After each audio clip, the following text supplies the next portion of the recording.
Hey, what's going on, everybody? Welcome to episode 65 at X Button Gaming Podcast. I'm your... Well, I don't know what that was. Excuse me. Yeah, thanks for tuning in to episode 65 of the X Button Gaming Podcast, everybody.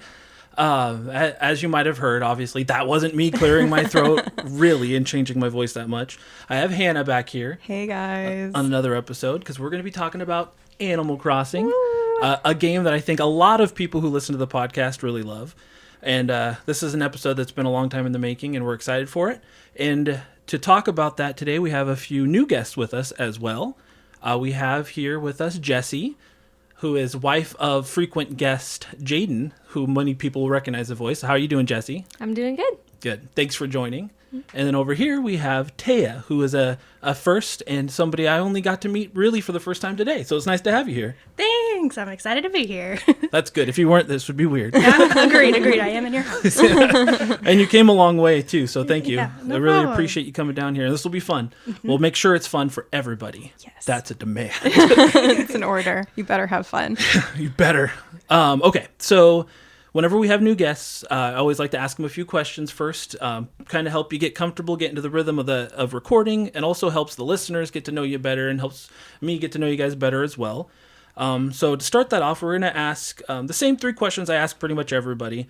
And we're going to start with Jessi, and we're going to ask, what are a few of your favorite games? A few of my favorite games are Stardew Valley, Minecraft, and Breath of the Wild. Those are the games that I just always go back to, especially Stardew Valley. Like, if I don't know what game I want to play today, I'll just boot up Stardew for a bit and play through a few days. Then if I still want to keep playing, I'll just keep playing. Or if I'm like, okay, I know what I want to play now, I always go to Stardew Valley. Yeah, so it's your comfort game? It's definitely my comfort game. Yeah, I love Stardew Valley. And it is an easy one, like when you don't know what else to do, to just roll back into. Start a new town or go back to your old one.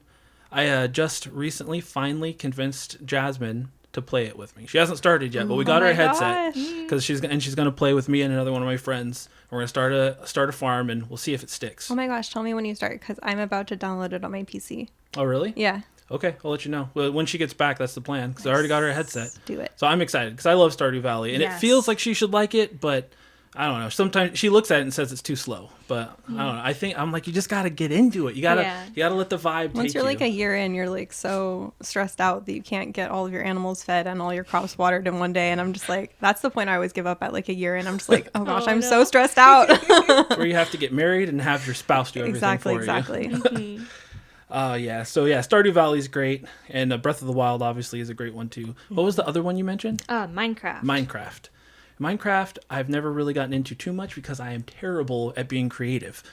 That is actually my problem too. I am not a good builder in Minecraft. I'm actually an explorer. Oh. So I'll just spend hours just like running through a new world, just being like, ooh, which terrain is this? What like building is this over here? And just like looting chests. That's my joy in Minecraft, is just exploring.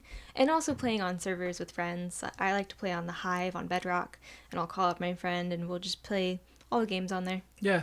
That's one thing I really appreciate about Minecraft, is it seems like, for one thing, it doesn't matter how old you are. I know people of all ages that play and love playing Minecraft, but the multiplayer aspect of it really resonates well with people. And when I have played it, that's what I just like digging. Dig down, find caves, accidentally fall into lava, lose all my stuff, and then get mad. That's basically it. It's Minecraft in a nutshell. Yeah. All right, Taya, well, what about you? What are some of your favorite games? Yeah, so I love the Kingdom Hearts games. Ah, yes, simple and clean.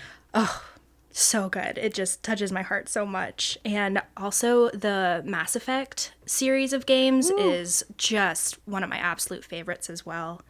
I just love sinking into a thick, hearty story moment. Yeah. Let me just live in this world for a while. That's something I really love. And then I also wanted to talk about like Rock Band and Guitar Hero, because let me tell you, whenever they bring the next one back, I just know it's going to happen at some point. It kind of has to. Everybody's going to lose their mind and be like, what is this? Yeah. But man, the time is right, I feel like, for it to make a resurgence. Definitely, it's needed. Yeah, I love Rock Band, and like, man, we used to have some like serious Rock Band nights where we Yeah. get together and just like play all night, like we were in a real band but don't have the ability to actually play real instruments. And that's why I love fun. it so much. Play with your friends. Everybody's like, oh, I want to be guitar. Pass it over. All your friends on the couch. Yeah, Just and it's like a little bit of built-in karaoke. Yeah. Like you got it all going, man. I Rock Band is fun. I've had the itch to play Rock Band or Guitar Hero really bad Same. lately, but I, like an idiot, I got rid of all the instruments once I wasn't playing it anymore, and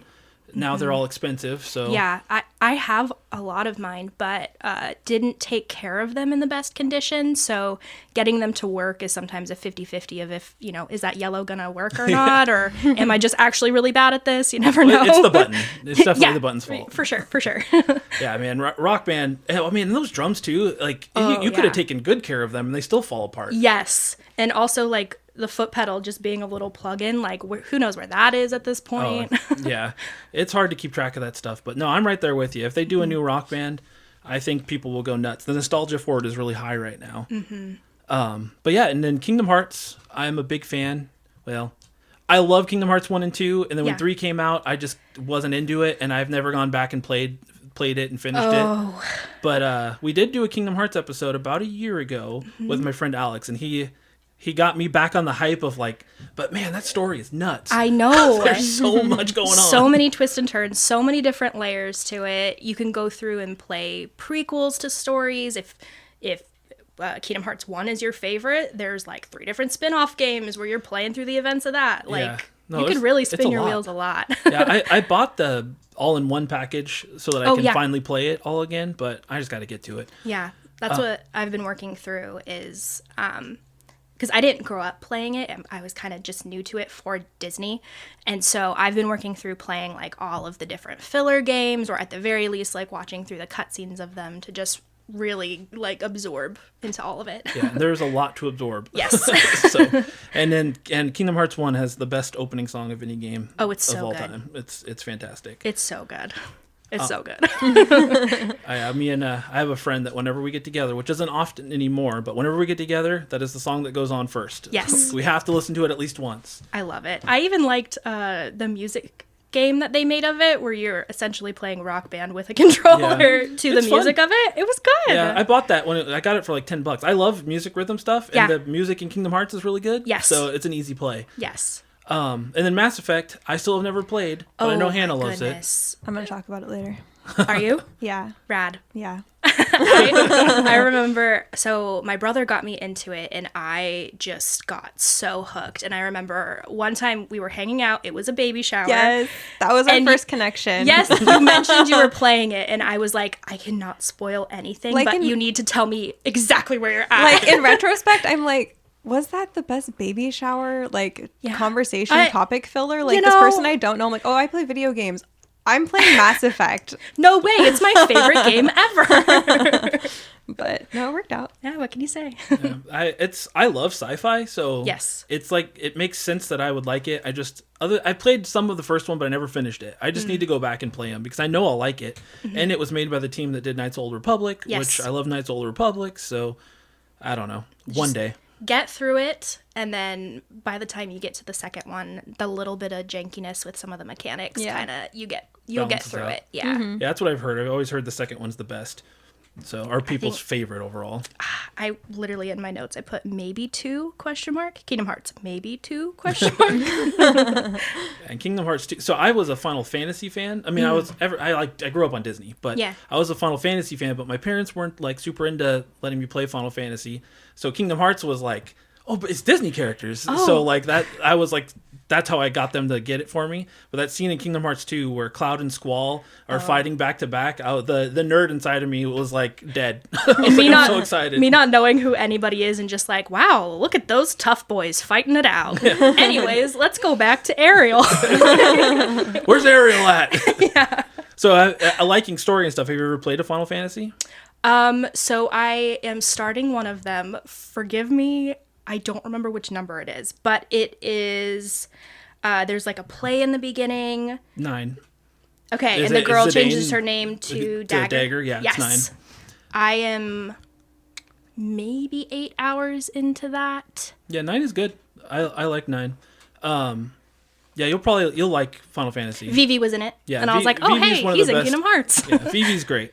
Yeah, no, Final Fantasy is a good series for somebody who likes a lot of story, for Right. sure. 7 and 8 are two of my favorites. 9's fantastic, but there's plenty. 10's great. Yeah. Yeah, you have a lot to play there if you like Final Fantasy, or if you like 9. Nice. So, all right, Jessi, let's go on with the second question. What is one of your earliest gaming memories? So I remember playing on consoles like Game Boy Color, Game Boy Advance. I think like the earliest game that grabbed me like real strong in a chokehold was Mario Tennis Power Tour. Oh wow, yeah. Really oddly specific, but it's just such a good game. It's a sport game with like RPG mechanics kind of. And like I've replayed it so many times since then, and I can't help but tell people, like, if you've never played Mario Tennis Power Tour, you have to try it. Mario Golf for the Game Boy Advance is also really good. I it didn't grab me, but my sister loved that one a lot. I also remember playing, like, Donkey Kong Country 2, also on Game Boy Color port, and Animal Crossing GameCube. Oh yeah. Which we'll talk about more later, but... Yeah, so I'm a big handheld gamer. Like my parents, when I was growing up, we were gone all the time. I don't know why. My parents just never were home. So like playing like my Game Boy was like, I don't know, it's how I kept myself busy. So I think I have this strange affinity to handheld gaming that not everybody has. So I really resonate with loving, like growing up in the Game Boy Color and the Game Boy Advance. And I've never played the Mario Tennis game, but I've always wanted to because I know it's an RPG and I know it was made by Camelot, who was the team that did Golden Sun. And I love Golden Sun, and just because of that, I want to play it. I've always wanted to play it. I just never bought it. I need to play it one of these days, though. So I'm happy to hear somebody who's played it and loved it. Yes, I highly recommend it. No, that's perfect. That is on my list of games that I want to get eventually because I do really want to play it. Taya, how about you? What are some of your earliest gaming memories? Oh, man. So mom and dad and my brother, we just like always had consoles in the house. My parents were super into games like when they first got married, and so I would just sit and watch everybody play games a lot, like Super Nintendo and what is my mind's going blank, 64. I was just really into watching and following along for the story. It's kind of funny. I don't know if I consider myself like very skilled at games, but like let me to just learn something simple and go through it myself. I love it. So my brother and I would take turns playing Mario, and you know, when one of you died, you'd switch the controller back and forth. So I'd always like perfect the opening of whatever the level was, and then my brother would guess through the end. But yeah, just growing up like around games. No, that's the way, especially when you have siblings too. Like to sit there and pass it back and forth. Like those are good memories. My sisters were a lot older than me, so they weren't around all that much. But like I remember going to all that much isn't a thing. But I remember going like to my friend James's house, and him and Jordan, like we would all take turns. You know, Jordan would get mad because he was the youngest, and we wouldn't let him play. Oh yeah, because we're jerks. But I'm now look at that. I didn't mute my telephone. Why did I didn't mute my cell phone. Anyway, yeah. Now I've thrown myself off. All right, let's talk about some other favorite hobbies. Jessi, what are some of your other favorite hobbies? Some other hobbies that you enjoy? I'm a bit of a hobby collector, so I've gone through lots of hobbies like art and photography, instruments. But this last year, I realized my main hobby is honestly fashion, weirdly enough. Oh, yeah. I really like putting together outfits. I like learning about systems, like color theory on how it looks in an outfit, and different like body types, skeletal systems, facial analysis. I just find those things very interesting. Yeah, so do you like shows like someone with Heidi Klum? Project Runway and stuff? Yeah, I grew up weirdly, I actually grew up watching Canada's Next Top Model, not America's Next Top Model. I love it. Because where we lived, we were right across the water from Canada. So I grew up on shows like that, and there's also like a different runway show that would play. So I think things like that, and I always loved just dressing up as a kid. I'm honestly amazed I didn't play more dress-up games, but I did play a lot of Flash dress-up games, the Flash games, Barbie games, the My Scene, all of that. Yeah. My Scene, yeah. Yeah, I don't know what that is. It's like, It's like a spin-off of Barbie. Okay. Basically Mattel's version of Bratz. Okay. Yeah, that's pretty interesting. You'd get along well with Jasmine, my wife, because she loves like putting together outfits and stuff like that too. And I've watched all of like America's Next Top Model and the runway shows and stuff because I'm very easily entertained. Yes. So I love. I mean, I like reality TV. Like I find it to be very entertaining. Oh, I love it. So yeah, so I've watched all that with her. So I still don't know the first thing about fashion, as you can see, but it's fun to watch. So no, that's good, and that sounds. I mean, that sounds weird. I'm not trying to just bring Jasmine into it, but Jasmine's the same way. Like she is a hobby collector. Like we have. I told her one time, I was like, we gotta stop spending money on these hobbies because we are not this rich. But yeah, she went through art, and we have a piano thing here. I don't know that it's been played yet. But yeah, but fashion is her thing. She watches YouTube videos on fashion related things all the time. So yeah, no, I don't personally resonate with it, but I understand it. So Taya, what about you? That's awesome. Well, I feel like I fit in right along with you guys because I also would call myself a hobby collector. Nice. Let's see. Recently, I have been trying to get back into sewing. I learned how to sew in like second grade. Literally haven't touched it since, maybe high school. And then I bought tickets to go to the Renaissance Fair, and I was like, hey, I'm going to sew a whole costume myself. Dude, that's awesome. And so I tried, and part of it was a success, and part of it was an epic failure, but I'm telling myself I learned from my failure, so it's fine. Yeah, for sure. And But, part of it was yeah. a success. So Part of it was a success, so I need to focus on that. yeah. That's Yeah. awesome. Most people don't even try. So like even trying, that's already a win. And the fact that you succeeded at part of it, like let's go, keep it going. Yeah, that's the key is like keep it going, don't get distracted with something else. Yeah. Yeah. I'm great at cheerleading other people on, but I'm the first person to give up on something once I even remotely screw up. So. I love it. Yeah, we've also been playing a lot of tabletop RPGs. And so just like making a character and getting together with friends and like playing through a story. And I never thought that I would be good at something like that because it just feels like you have to be, always on your toes, ready. But it's actually so fun, and it doesn't have to be that like high pressure. You can just hang out with your friends and be goofy together. And Yeah. so we have two groups that we're playing with right now. One of them is like it's a Shrek. It's called Far, Far Away. So we're like little characters in the Shrek world. That's awesome. And another one that we're playing is actually like a Kingdom Hearts themed game. I have the full name if you want to know. It's in fashion with Kingdom Hearts. Kingdom Hearts ad infinitum, 0.14 and a half, a refracted mix of Final Remembrance. That's Nice the name and of the confusing, full campaign. like most Kingdom Hearts names. I had to write it down exactly so that I didn't mess up saying it. But yeah, so we're just like all different characters in Kingdom Hearts fashion. We're going to a bunch of different worlds based off of whatever we want. So like we are currently on a Zelda Breath of the Wild world right now, and it's just a lot of fun. Yeah, that's Play with awesome. friends. Yeah, pen and paper and tabletop RPGs fascinate me.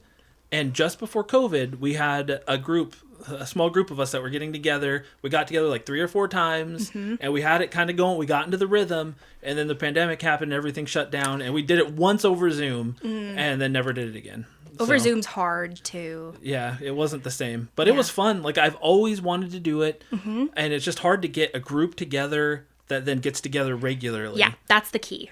Yeah, but no, it's super cool, and I love that you guys came up with your own. Like, so is this all your own stuff? Like, there's no books based off of Kingdom Hearts pen and paper, is there? Each of them is based off, like out of a game system. So like Dungeons and Dragons is a very popular game system.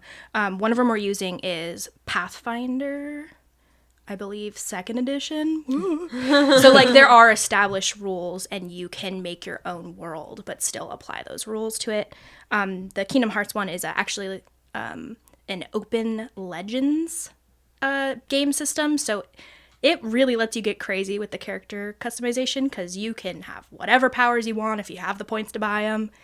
But yeah, so there are like rules and bones to them, but we can have the creativity to do whatever with the world itself. Yeah, that's awesome. I've never, like I said, I played very little, and even when I did, I was not the dungeon master, but I didn't realize that you could just take like the base of of an actual game and build off of it. Yeah. That's super cool. That's very creative. I just show up, and I have way more creative friends who outline everything, and I just follow along with my little characters and try to just add to it. Yeah, and it's me too. I'm not creative, so I just wait for other people to be creative for me. There you go. So thank you both for your additions, for your comments. I really appreciate it. It's nice to get to know a little bit more about both of you and have the audience get to know more about you as well.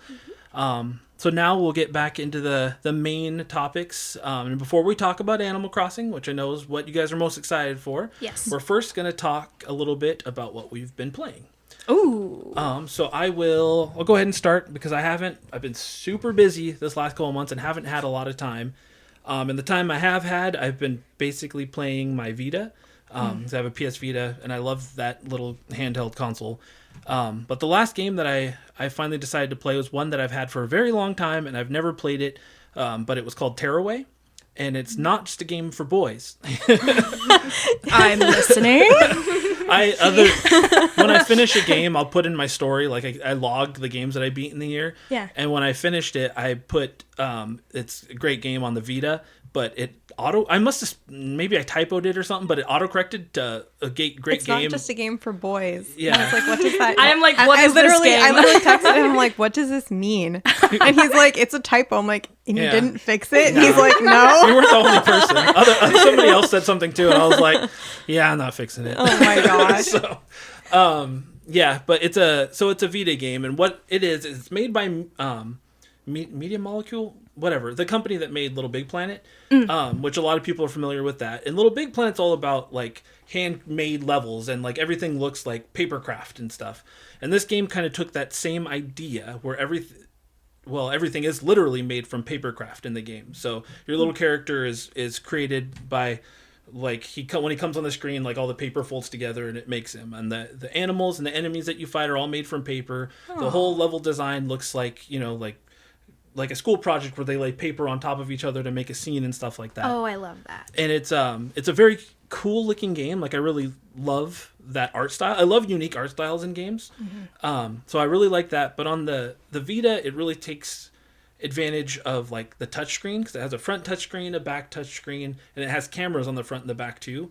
And it takes advantage of all that while you're playing through it. So it's pretty cool. Like when you go into certain areas, you have to take pictures of certain like your surroundings, and then it like tosses it into the game or makes one of the enemies like designed off of something that it grabs in the picture. But it's just a straight like 3D platformer, kind of like the Collectathon. Think Crash Bandicoot or something, but very straightforward and it's not very hard. It didn't take me too long to beat it. I'd say it's probably like a 5-hour game. Nice. But I really enjoy it. It's very chill. Like there are enemies and stuff that you have to fight, but it never feels super difficult. And I guess the best thing I could say about it is it's just very charming. Like it's just very, it doesn't take itself too seriously. It just looks really appealing. I don't know. I really enjoyed it. Most people don't have a PS Vita, so like it is also on PS4. So if anybody's interested in it, you can play it that way. I don't know how some of the features at the game how it took advantage of them on the Vita, how it would do some of that stuff on the console if it just cut them out or whatever. But anyway, super fun game, and I definitely recommend it to any Vita owners and possibly to anybody who wants to play it on PS4. Any boys? Yeah, only boys though. Dang. That sounds really cute. No, it's a super good game. I'm sorry. Yeah. Other than that, after I finished that, last year I finished Jak and Daxter: The Precursor Legacy, and I'd wanted to play through the other two, Jak 2 and Jak 3. So once I finished Tearaway, I started Jak 2 on the Vita, but I have not made it very far. I'm still like in the first world, I guess. But I can already tell that I'm going to like it more than I like the first game because it controls a lot better. And Jak talks now, which that was surprising. So, because he was a silent protagonist in the whole first game. He didn't say a single word. So, anyway, yeah, I don't have a lot to report. Not been playing much. So, I just got Tearaway paper. That Yep. just clicked in my head. That's it. Oh, right. And it tears away. And you do get to use the touchscreen to like break things away sometimes and stuff. I love that. It's cool. All right, Hannah, what have you been playing? Okay, so I said I'd talk about Mass Effect 3. So the last baby shower we were at, Yes. how long ago was Arthur born? Arthur was born on Mario Day last year. Okay, so then it would have been a couple months, maybe like a month before that I Yeah. talked to you, and I was in the middle of Mass Effect 2. Yes. So you can see how far I've gotten. I finished Mass Effect 2, and then my goal this year was to finish Mass Effect 3, and I just didn't pick it up. Like, I was like doing other things, but I wish I'd been able to finish it today. But in fact, I have one mission left. And so then I'm done with the game. I've already played through all like the party DLC. Oh, yeah. Where you like invite everyone. I like spent so long. I was like, every single player I've ever played with needs to come to this party. Yes. And so I like, and honestly, this DLC is so corny. Like, the fact that like Shepard the entire game is just like, I am this way and I'm serious. And then she's like cracking jokes. I'm like, no, this is not Shepard. Like, she has never done this before. She's opening up. Yeah, like, no. I love it so much, though. I was like, and her like weird like spoilers. I can't. Should I say spoilers? It's been out for so long. Yeah, I mean, at this point, they now know that they need to turn the volume down if they care. Oh, okay. Spoiler warning. Spoiler warning. If you haven't played Mass Effect 3, the DLC involves her clone, which is the dumbest thing. Like, I'm like, and they're like, which one do I shoot? It's like that like exact like thing that's in every movie. And then she's like, it's me. And I'm just like, oh my God, this is so dumb. But whatever. Anyway, I'm done with the DLC now. And then I've got the one last like suicide finishy mission that's going to be done. And then I'm done with the whole game. Okay. But I don't know. These games are definitely in my top favorite games. Like, Yeah. for me, like, right now, who I am, my top games are like Animal Crossing, Pikmin, Mass Effect, and then the game I'm going to talk about after this. That's a pretty big jump. Yeah. Animal Crossing, super chill. Pikmin, pretty chill. Mass Effect, not chill. Not chill. When you were talking about Tearaway being chill, I was gonna be like, hey, that's everything I look for in a game. And I was like, I literally listed Kingdom Hearts and Mass Effect as my favorite. It's like, it's not the game that I would normally choose, and there are a lot of the lot of parts of it that I'm really scared of, like the husks. So scary. So scary. Like, I literally, like, I turned on one of the episodes and like I started playing one of the missions. Like, it's one of the last missions before the last one, and I was like, James, I can hear the little husks screaming in the background. They're like zombies. They're like zombie people that are like cyborgs kind of. And they're like just like screaming, and you can hear them in the background. And I'm like, James, I don't want to go in here. Like, please, can you play for me? And he's like, no.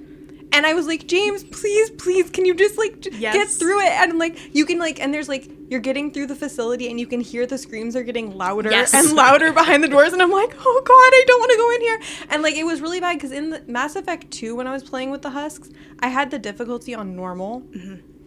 And I was like, and so like they would jump on you and start biting you, and then you're just dying instantly. Like, there's nothing I can do. So that was a lot scarier. I turned it on easy mode for Mass Effect 3. And so it's a little bit easier because I know they're not necessarily going to kill me right away. Like, I have a chance to get away. But still, they're so fast. They run like full speed towards you. Their mouths are open. Their eyes are gaping. Like, it's like horrifying. They look super icky. They're so gross. And then they're jumping on you and screaming. And then there's like the other forms of husks, like of the other aliens, the ones that like sing and like take away your weapons. And I'm just like, the banshees. Yes, and they I'm like, yell. I'm super scary too. I'm just like, this is so scary. And like, I get done with it, and James like, see, you did it. And I'm like, you could have taken over for me. I literally have a video one time. He was like in the bath and he wouldn't get out to help me. And I literally took a video of myself. Like, I just like set up my like camera, and I like was like filming myself playing. And I was just like literally shrieking. The cats would come back and get on my lap, and then I'd start shrieking again. Yes. And then they'd jump up and run away, and then I'd be shrieking again. I was so Should've live scared. streamed this. Oh, it was so scary. I love a good jump scare. Well, then you'll like this game Yeah, I because probably husks will. are I mean, in I it already- from the first game. Like the very first mission, there are The husks. very first mission, The very you first see them. mess, there are husks. Yeah, Yes. and like I'm like, why are the husks not gone yet? Because Yes. we have moved past the husks, but they're still here somehow. Yes, I would do the same thing. Like on the little mini map, you know, you can see like the red dots for the known enemies, and you're in a corridor and the door is closed. And you can hear them. And I would try to get as close to the door without triggering it to open to see how many were in there. And same thing, I was playing this with my brother he'd come and watch me at the time, and I would be like, Jaden, just take it. Can you just go in there? Can you at least get the door open so I can see what it looks like? Like, I cannot do this. No, I cannot it's so handle this. Scary. And like sometimes like you can see them through the window, and you're like, if I go into this room, there's like 50 of them, and they're all going to run at me at the same time. I just got chills right now thinking about so scary. It's so scary. Anyway, yeah. So that was I have persevered. I've almost gotten through the game. It is almost done. I'm sure that the last mission is not going to involve them. I'm not going to look at you. Nope. I'm not looking at you. Because I don't know why it would involve them. Because I hope it does though, because that'll be more fun for you. Oh my god, it's so scary. But anyway, so moving on from the husks. If you like zombie games, I guess that's the game for you. But I just love that all of the stuff from all the other games has like come together. I say this every time I talk about this game, but all of my decisions from 1 and 2 are now either haunting me or helping me in girl. 3. That's why we do it. I'm just like, oh, this is so great. Every time someone comes up to me and they're like, thank you for saving me like 5 years ago. And I'm like, you're welcome. I'm so glad I could help you. You so know? Nice. And then like there's like certain characters that keep coming up and you keep having to help them over and over again. And you're like, I still hate you. Like, I'm gonna help you again, but I still hate you. My favorite character is Tali. Oh yeah. And like I wanted so hard to save her. And the first time I played the ending of Mass Effect 1, she died. And I was like, nope, we're replaying this ending so I can have her live. Yep. And then in number 2, I realized that the Geth, you wanted to save both of them. So I literally like was looking up on the internet, how can I save both species? Like one will die, but I need to like do this very precise like thing so they can both live because I need them both to live. Yes. And so, yes. So I'm like very excited for the end. I know that a lot of people don't like Mass Effect 3, and I'm sure that maybe the ending does suck. I don't know. I haven't looked it up. But even so, even to this point, like all the good things, like it's been I'm so invested in the world. Like even having the party with all the people from all 1, 2, and 3 games come, and like all of your teammates come and like in this party room with you, and you're talking to all of them, and you're like, I know you and you're my friend. And I literally walked around the party and I introduced James to all. This is Tali. Yes! This is Garrus. This is my boyfriend. This is Caden. This is my ex-boyfriend. Like, isn't he gross? I have strong opinions on this man. He's so ugly. Like, literally dating the alien was a better call than dating this ugly guy. But anyway. Same here. So, yeah, exactly. So, yeah, I introduced him to all my friends. It was really exciting for me. But yes, I'll be done with it. I'm going to try and finish it this week. So next time I come on the episode, I'll be like, I finished Mass Effect finally. I don't know what the theme is going to be, but I need to be here to just talk about the ending. No spoilers, but I very much look forward to your thoughts and opinions. Yes, I will tell you. Sounds like you guys need to just do a Mass Effect episode. Oh my gosh. Well, I've just spoiled all the stuff. Yeah. So. Well, you can spoil it again in that yes, episode. Okay. Okay, and then the other game, I'm sorry it talks for so long. That was like literally like 2 sentences. I was expecting very small. Okay, so this is a game that I actually brought up on the Discord a couple months ago. And I said it was a visual novel, and it is not. I looked it up, and I was defo wrong. It is. Is that something people say? Yes. Defo? Defo. Oh, yeah. Cool. I learned a lot of cool lingo on the podcast. It is a survivalist RPG with card building elements. Also, romance sim. Ooh. Also, cozy horror. Ooh. Also, choose your own adventure. So what is this game? It is the dumbest title of all time. I was a teenage exocolonist. It is so stupid. But I don't know why they didn't just call it like teenage exocolonist or just exocolonist. But whatever. I was a teenage exocolonist. I actually played this demo at PAX last year, I think. The game came out in 2022, but I played it last year. And I wasn't like hooked on it. Like, you kind of have to be like, you have to play the game probably just like an hour to understand like what's even going on. Because like there is a lot of elements there that are going on into that game, like I said. But it is literally one of my favorite games that I've ever played. It's got replayability that is like so high. I could play this game for the rest of my life over and over and over again, and it would be different. Awesome. Let's see. I played it 5 times so far, and like it's like you play the first round is like 15 hours, and then after that it's like 5 hours to finish the game. And it starts with you land on a planet when you crash land onto a planet when you're 10, and then you have 10 years to level up, like all of your skills, like whether that's like creativity or like your fighting skills or science. And you're like having to talk to all these different people and make all these different friendships. And like if you make friends with certain people, you're ignoring other people, and then those people can have these other lives that still impact you, but you aren't talking to them, so you don't know that they're about to blow up the colony. Ooh. Like those kinds of things. And Cool. so I don't know, there was a lot of stuff. You can't do the romance sim part until you're 16, which I think is fair and Yeah. valid, because you shouldn't be romancing people at 10. Agreed. That would be a little weird. I can stand for that. Yeah. But there's 10 romanceable characters, and you don't have to play the romance route. Like if you're like, I don't like romance sims, you could just be like, I'm friends with everybody, and you can still play exactly the same way. But yeah, even though I've played it like 5 times so far, no game has been the same thus far, because if you focus on different job skills, you're having different conversations with different people. And yeah.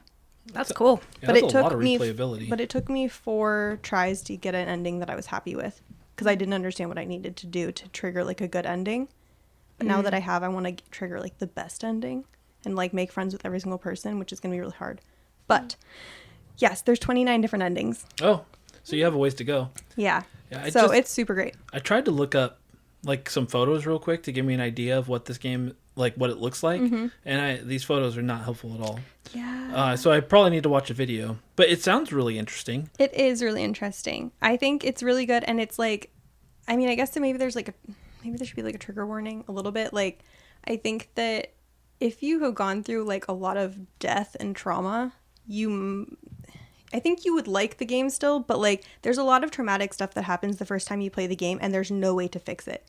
The game is replayable because you go back to the beginning and you know things now that you can solve and fix, and you're trying to save everyone. But the first time you play, like bad stuff is happening. Like, I don't want to spoil it, but like the people are dying around you, and like you're like, I don't know how to fix this, and I don't know how to stop you from marrying that person that's going to beat you, and I don't know how to do this, and I don't know how to do that. And like then you're like playing the next time, you're like, no, I know how to fix this now. And then you go through it again, you're like, actually I still didn't fix it. I didn't trigger it in time. I didn't know it was going to be tonight that this happened. I thought it was going to be tomorrow night. So I don't know, it's super good. Yeah, that's super deep. It's super deep. Like- and every time you play it, you're getting more and more out of the story and understanding the characters more and more and more. Yeah. So There's a definite uptick in games that touch on real life things. I don't know how to put this, like depression, suicide, loss of a family member, stuff like that. Like it's becoming slightly more popular in the indie space, and it's kind of nice. Like I think the first game I played that was like that was Celeste, and it was kind of, I mean, this was like 5 years ago. It was kind of, even like for me, I'm an adult. I'm a 30. I was like 30 at the time. Like I played this game, and it actually resonated with me as somebody who was realizing like, hold on, I deal with all this crap. Yeah. like maybe I have depression. Like I think that is kind of like, it's I think people are resonating with it because it's helping them in an outlet that they enjoy. Yes. Kind of realize that, oh, maybe this is something I deal with, or maybe this is something I need to watch out for. Yeah. No, exactly. I think it's like, it's great for being able to like that like perfect situation, right? Where it's like bad things are going to happen to you, but you get to like relive time and go back and stop that bad thing from happening. And like that's like so addicting to people. Oh, for sure. That's super cool. I've never even heard of this game before. So It's great. You should play it. It's usually like pretty cheap priced too, because I don't think a lot of people even know about it. And it's not marketed towards cozy gamers. Like I'd never heard of it really until I started listening. And they're like, this isn't really a cozy game, but we'll talk about it because it's like so dark sometimes. And there's like monsters and stuff. And there's also like fighting, and I don't know. It's really cool. It's definitely not a visual novel. I don't know. There's a lot of reading, but I think that maybe all games have reading, and I just didn't realize that. I don't know. So, I mean, I play a lot of games with reading. Well, maybe you'll like this one. So I'll add it to my list. Have you played Omari? No, I haven't. Seems like you would like Omari. I've watched James play it. I know James played it. Well, he played part of it at least. Oh. And I watched him do that. How do you not finish it?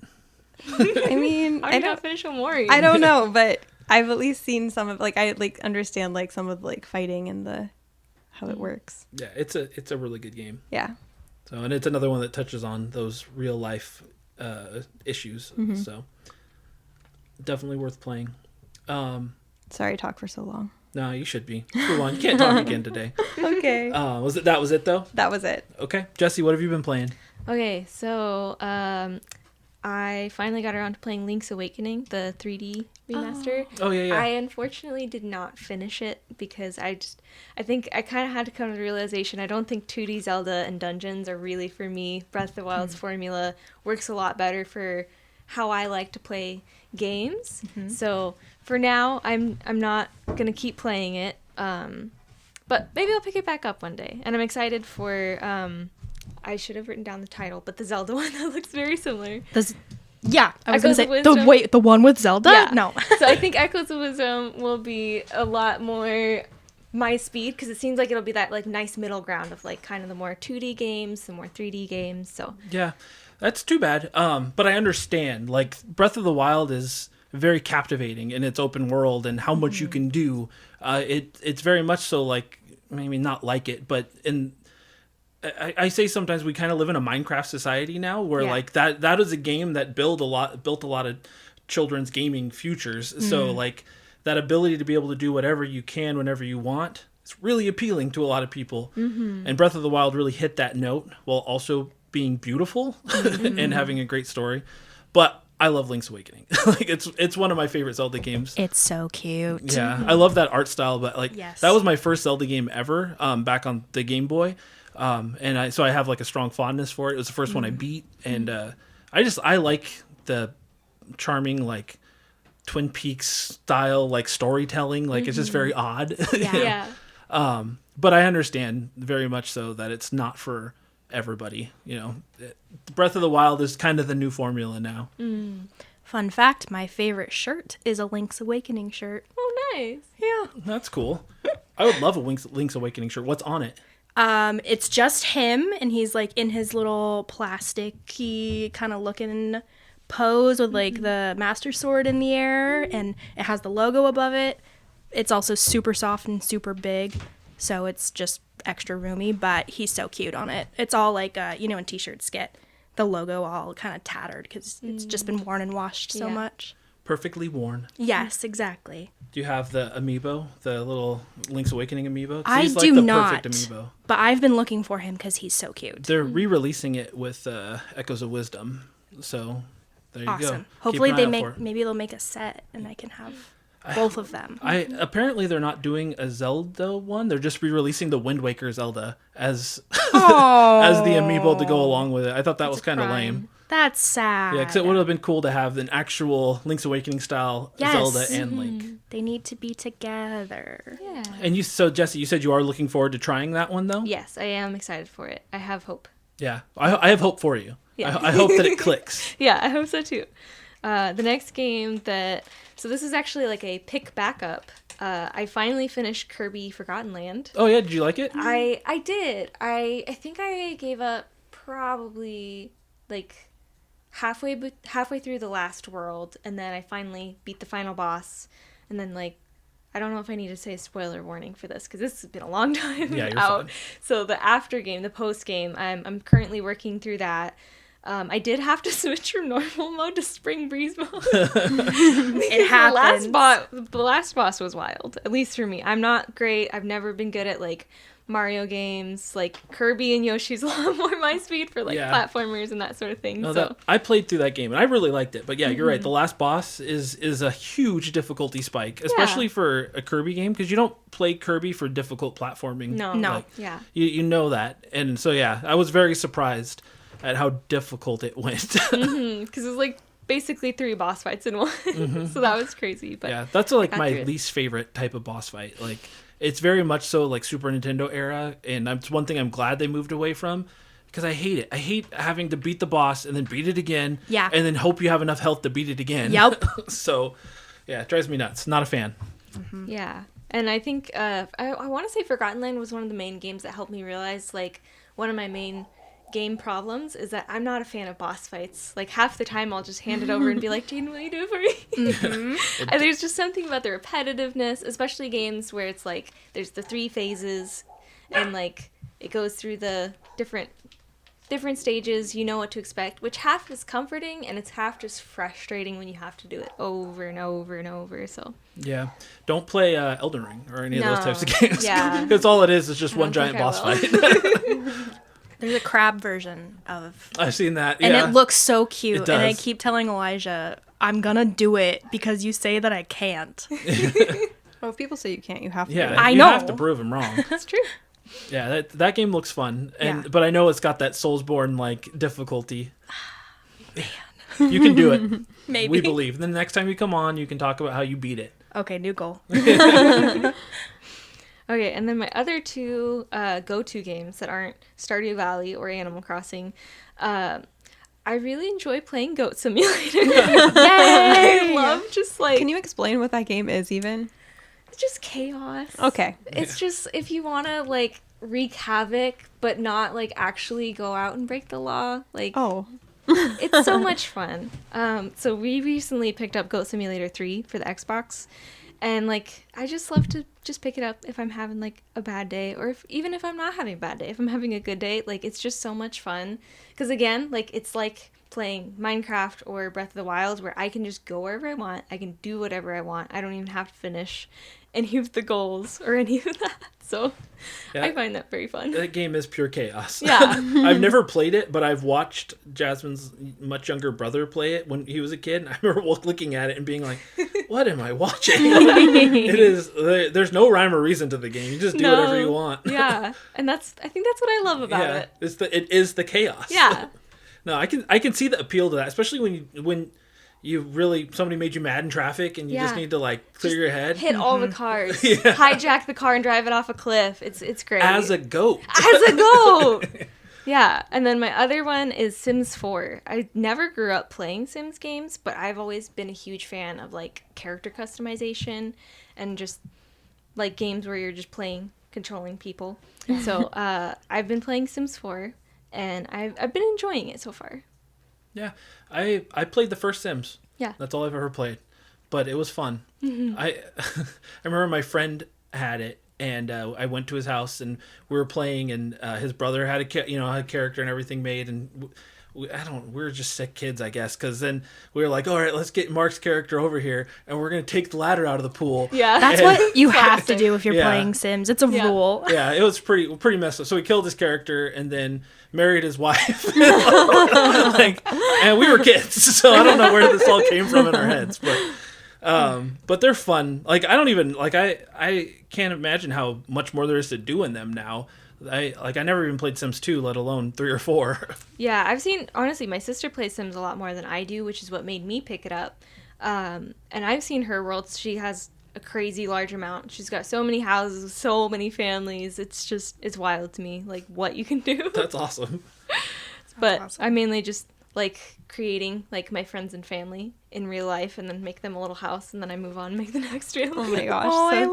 like that. Create your own community. Yeah. Everybody here loves me. Yeah. I let Jaden play, too. He created all his friends. He had a lot of fun. Aw, I love that. That's awesome. Can you play it multiplayer?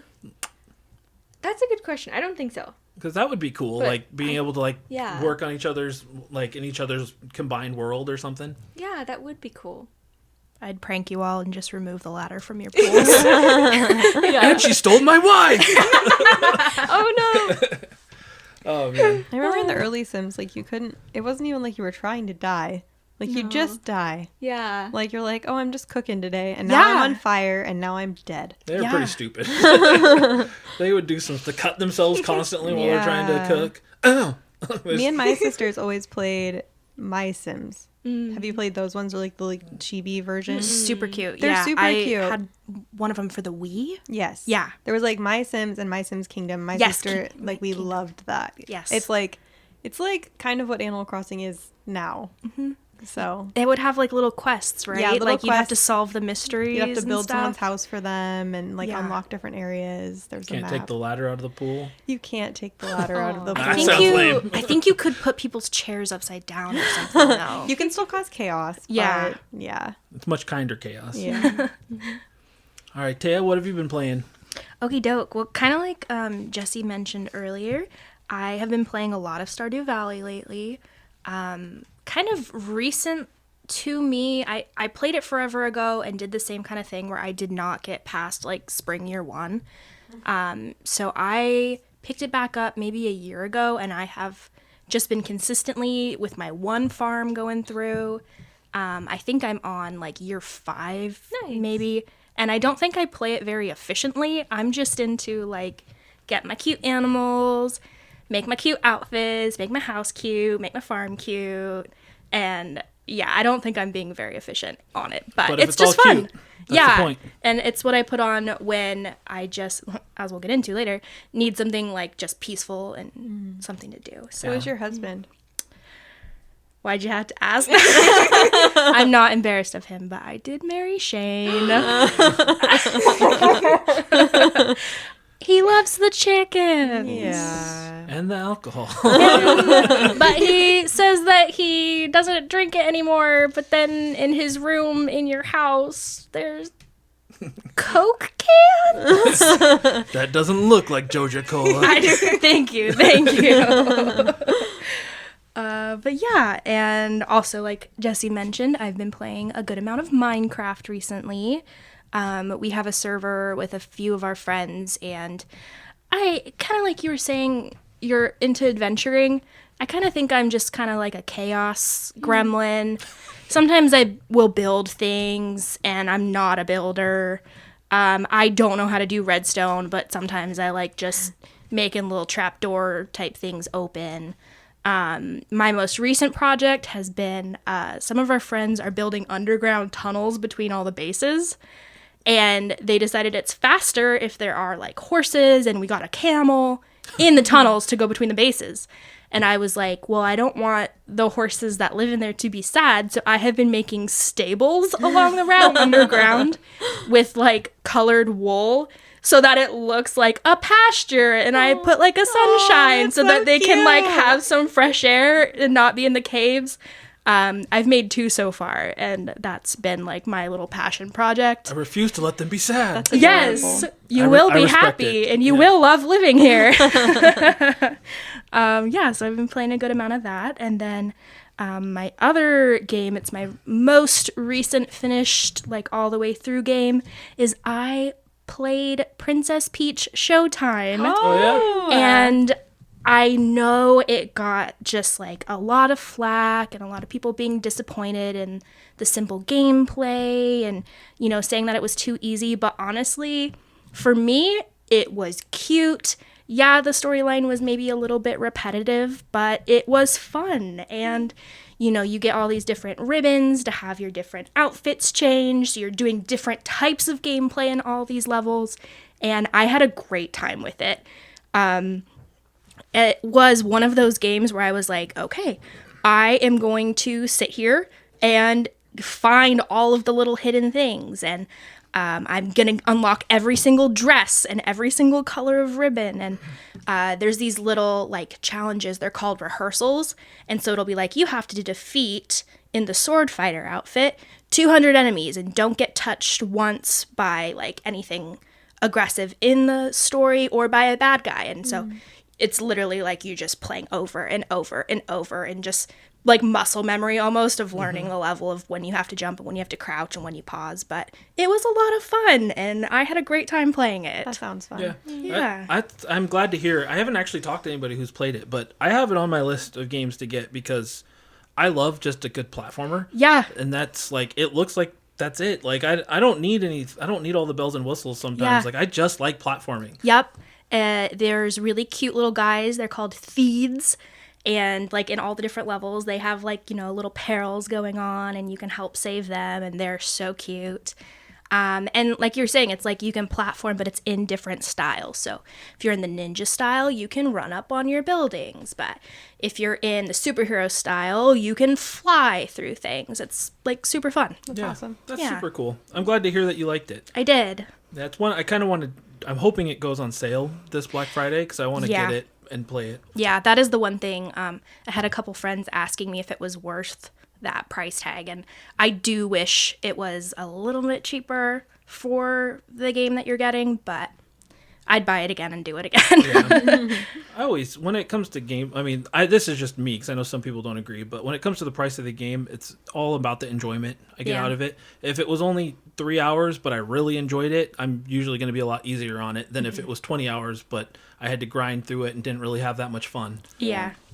So When you want to grind a game, that's when you know it's good. And that was me. I'd be like working all day and be like, okay, I think if I go around the back of that building, I think I can grab this box and jump up there, and I think that will save me 3 seconds, and then I won't have to do that. I was just all day at work, like thinking about what I could do. That's awesome. And then getting home, and Elijah's passed out, and I'm just sitting in the darkness, like, okay, I gotta get this sequence down. Oh my gosh, love it. that's awesome. I love that kind of stuff.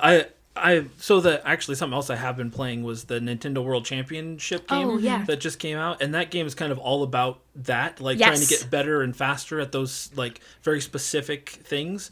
And I love that because it's the kind of challenge that I love, where I know like I can do this because somebody else did it. Yep. And I refuse to stop until I do it. Yes. And like I don't know, I just really enjoy that short form. Even though I spend an hour doing the same thing, it's only 10 seconds each time. Like I don't know. It's fun. So that sounds like a fun game to me. Okay, is that it for what you've been playing? Yep, that's it. Okay. Well, thank you all for sharing. And now we're going to move into the main topic.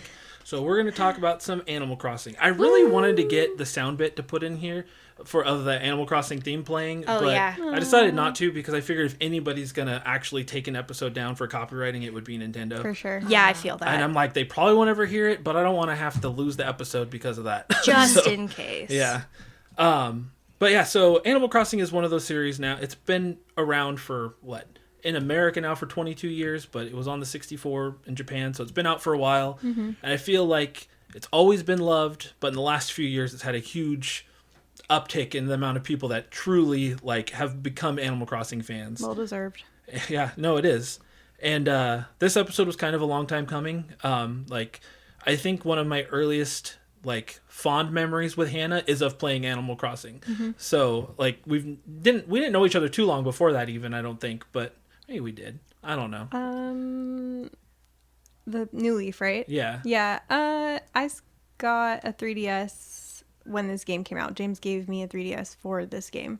So, I mean, I think we'd probably known each other for like a while, but... Oh, well, I didn't like you before that. Oh. No, I'm just kidding. Dang. No, yeah, but I remember like playing with you. Like I remember like the snowmen. We would all like meet up and like build snowmen. Yeah, we all got together and we played regular. It was like that was when it was like becoming very obvious that you and James were clicking. Yes, when we were clicking. Yeah. But that being said, when there was an Animal Crossing episode that was going to be done, Hanna was going to be a part of it. Of course.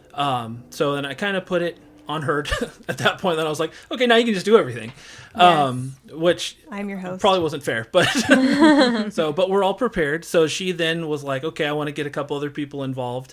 And she thought of you, Taya, from the pandemic Animal Crossing chat and everything. Was that when I actually met you? Was it through Animal Crossing? It was through the Animal Crossing chat, and I have you as a friend on my Switch. Yes. And so I was like, okay, I know she at least likes Animal Crossing. And then when we connected at the baby shower, I was like, okay, so she's at least played the newest Animal Crossing, and she at least plays other games I know I like, so she can be my friend. Yay! I allow it. I remember, well, maybe it's getting ahead.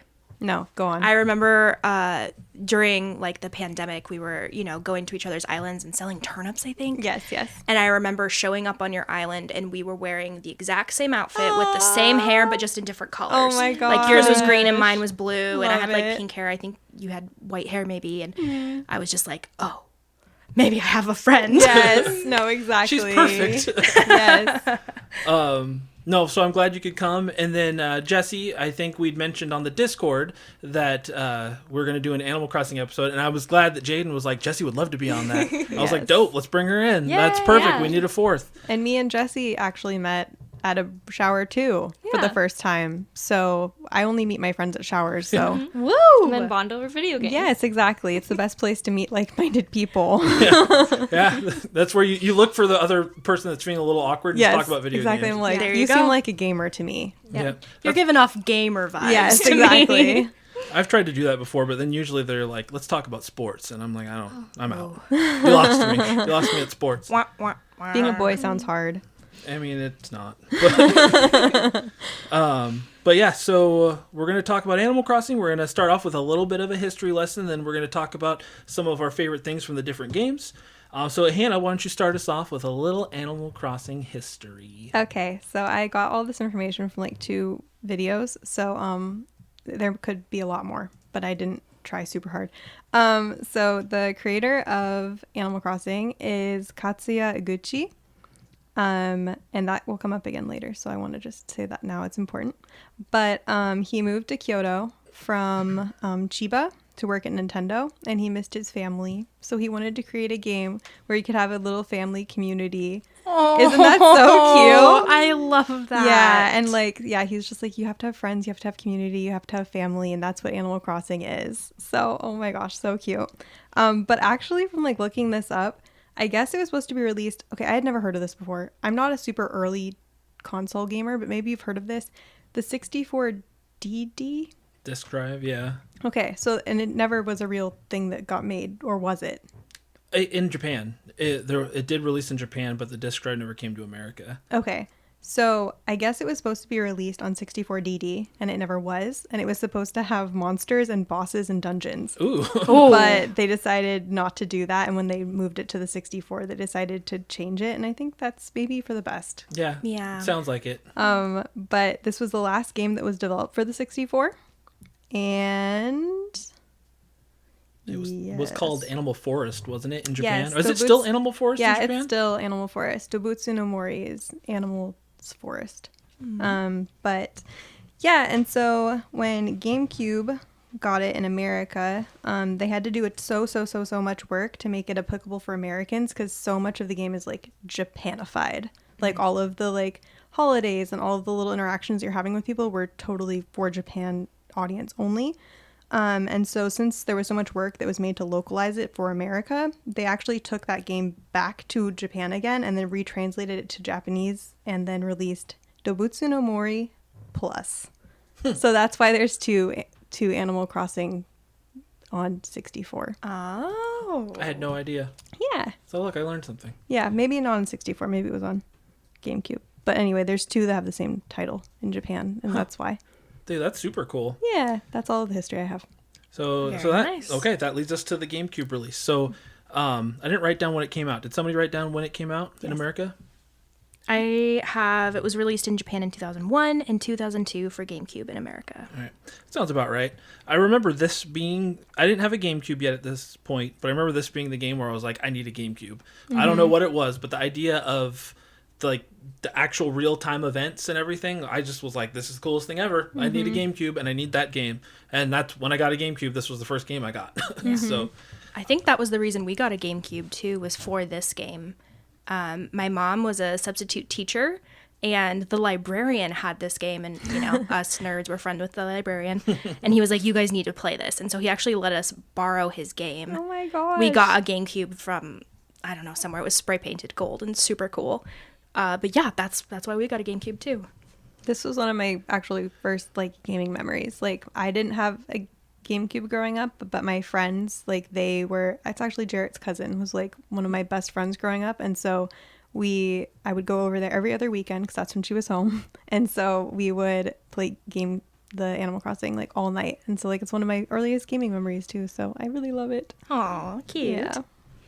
Yeah, that's the thing with this game. When it came out, there really wasn't anything like it that I knew of, maybe on PC somewhere, but to my knowledge, this was the first game to really touch on that, real-time events. Everything runs at real time. Things can change. The characters can move in and out. And then the memory. I mean, now everything's so much more streamlined. But back then, the idea that you could have your town on a memory card and then go to a friend's house who has the game and plug your memory card in and visit each other's towns was mind blowing.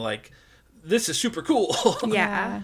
And I remember staying up super late. I would take my GameCube over to my friend Nick's house and we'd stay up late, just trying to find what random events we could find that would happen and go around and piss off all the townspeople by hitting them with the nets and stuff. That's another thing. Yeah. They were, the townsfolk and then the GameCube game were they didn't mess around. Yeah. They were mean. I played it, I was playing it in preparation for this and I took some screenshots. They are so mean to you. Yes. They're like, you smell. I don't want to ever see you again. Oh, do you not have any friends? Is that why you're talking to me? And I'm like, oh my gosh. Yeah. I don't remember if it was GameCube or Wild World, but I know one of them, I had Monique in my town, and she was like my mortal enemy.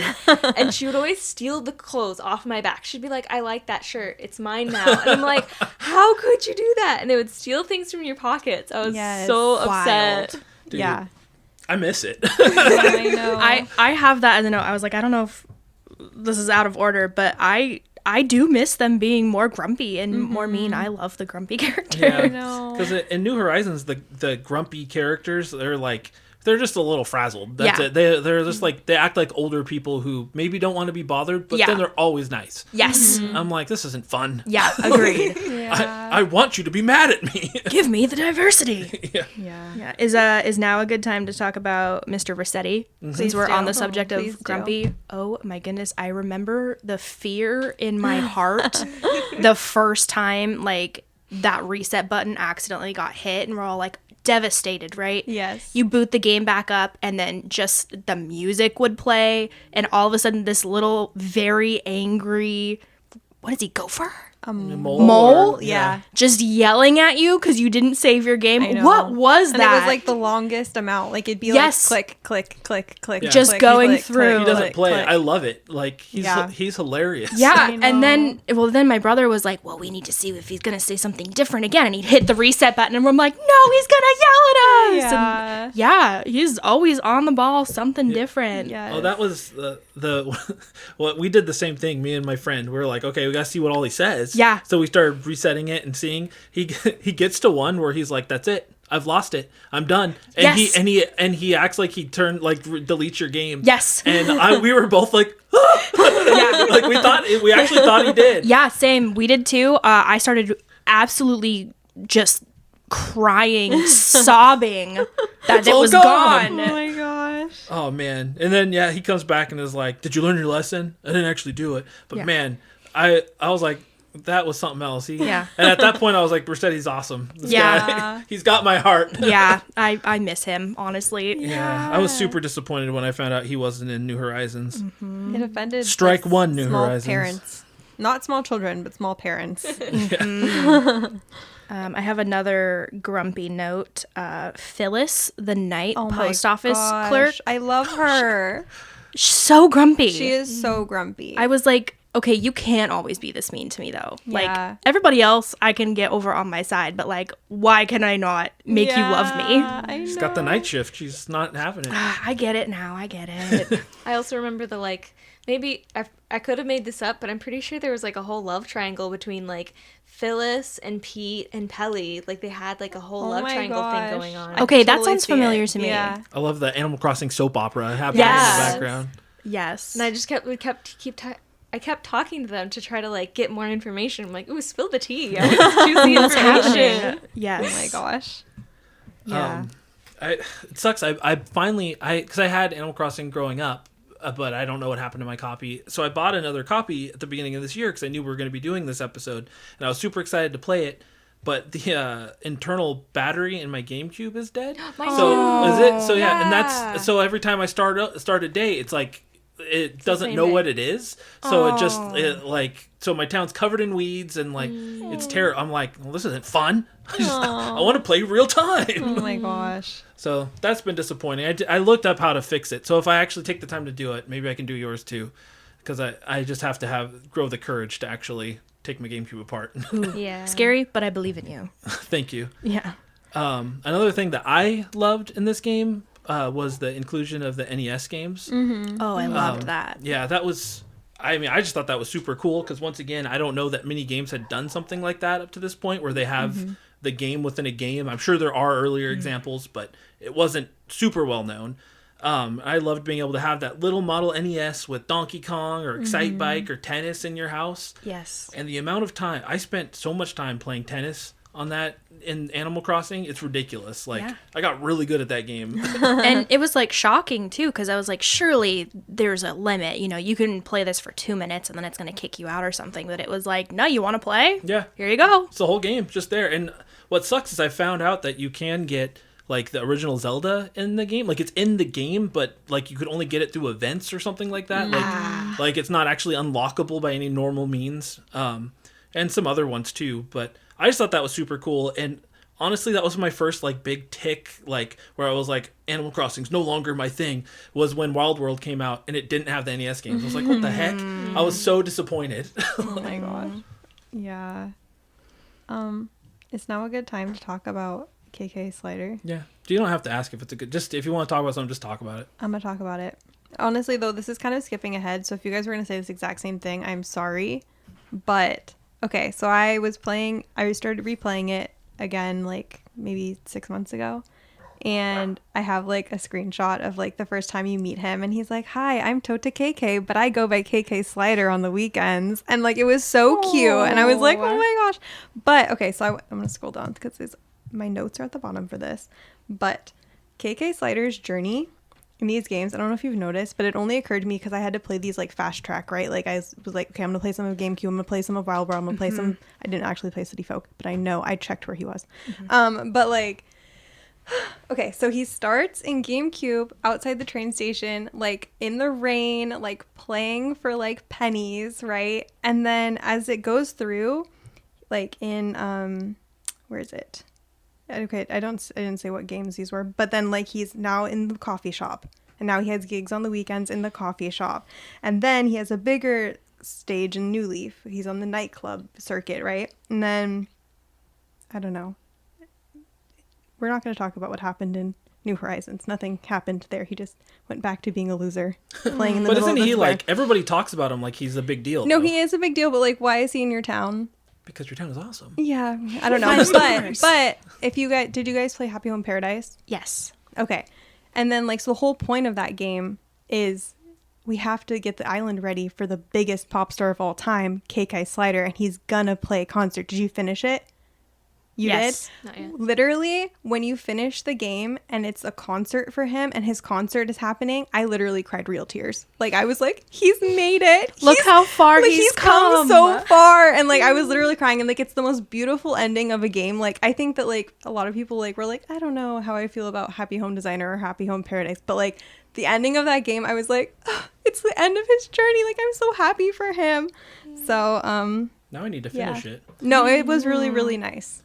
You agree, Taya? Yeah. Yeah. I loved You it. agree, don't you? For many reasons. It was so cute. So yeah, I know that was skipping ahead a little bit, but his like journey, and like I didn't even remember the fact that he introduced himself as Tota KK, but that's based on the composer for the Animal Crossing music. His nickname is Tota KK. And that's So, super cool. Yeah. I had no idea.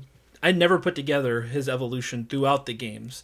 So it probably happened as they came out. He got a little bit more popular, famous, or whatever. Yeah. And I think I love those little attention to detail things. Yeah. It's like in Pokemon, Snorlax starts out like sleeping in red and blue, and then yeah. throughout the games, he gradually gets to the point where he's standing up. Yes. Yeah. Those little things that like you never notice unless somebody else brings attention to it. Yeah. Are super cool to me. I know.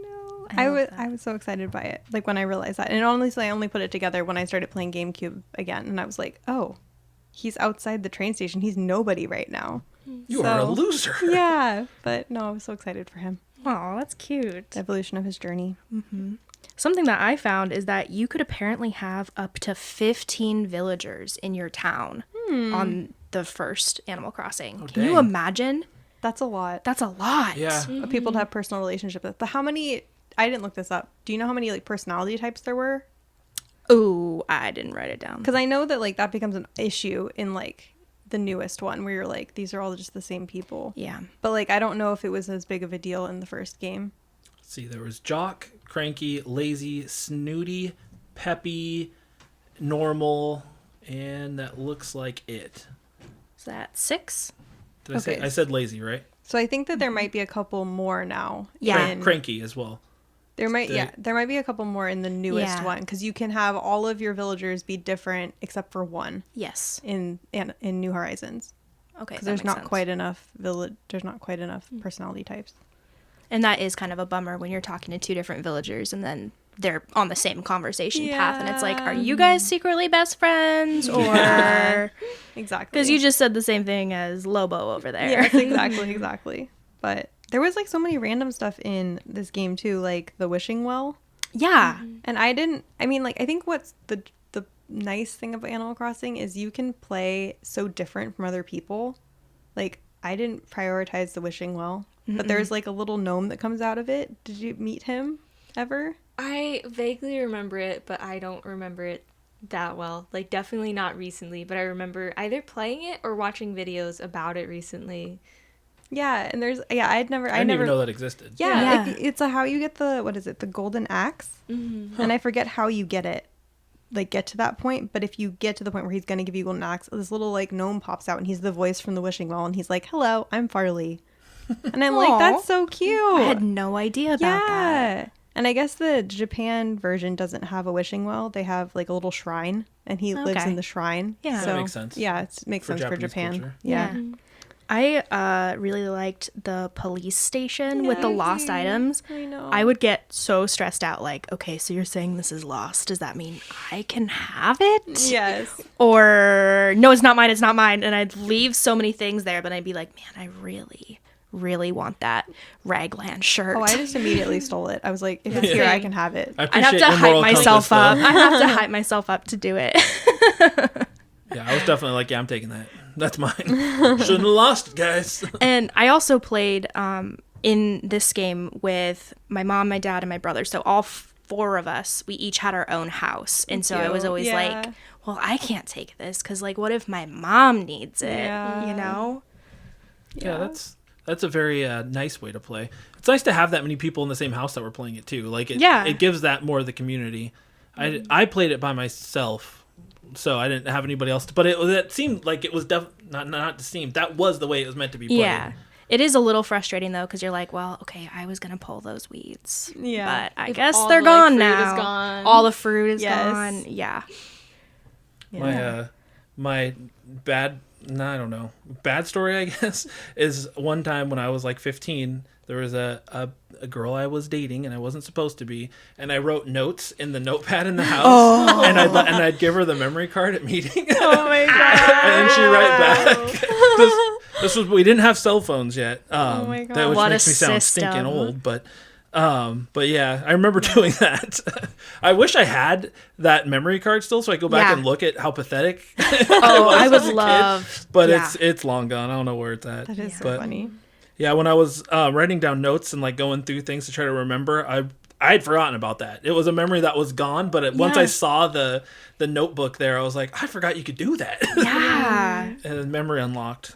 Oh my gosh. That's awesome. The other thing that I don't 100% know when we get into the next game if this was the same or not, but the stress of, since I played with my whole family, you know, everybody starting their character, getting off the train and seeing what you looked like, because like you couldn't change what you looked like, and there were some kind of scary looking villager people you could be, or you could be like super cute. And I remember the stress because like my mom got off the train and got like one of the cutest options, and I was just like, oh man, I hope I get a cute one too. Oh man, I hope that I look so cute. Yeah. I know. It's like, it's something that has been a little bit lost in the newest one, just because not that I don't love customization. Like, I do. Let's be clear. I definitely do. Yeah. But like, just like the like resetting and resetting and resetting, hopefully that you're gonna get somebody cute with not like disgusting eyes. Yeah, that's honestly, it's the eyes. It's the eyes. Yeah. But like You the can change the hair. hats, yeah. Yeah. Hair. Remember the hats or like the little horns? Yes. Was it hair? It was hair. No It- way. Yeah. It was like Little really horns for ugly the boy. horn hair. Yeah. His hair. Oh, Are you yeah. serious? Yeah. No. Yeah, his Yeah, hair. his That's their hair hair. color. My mind is blown.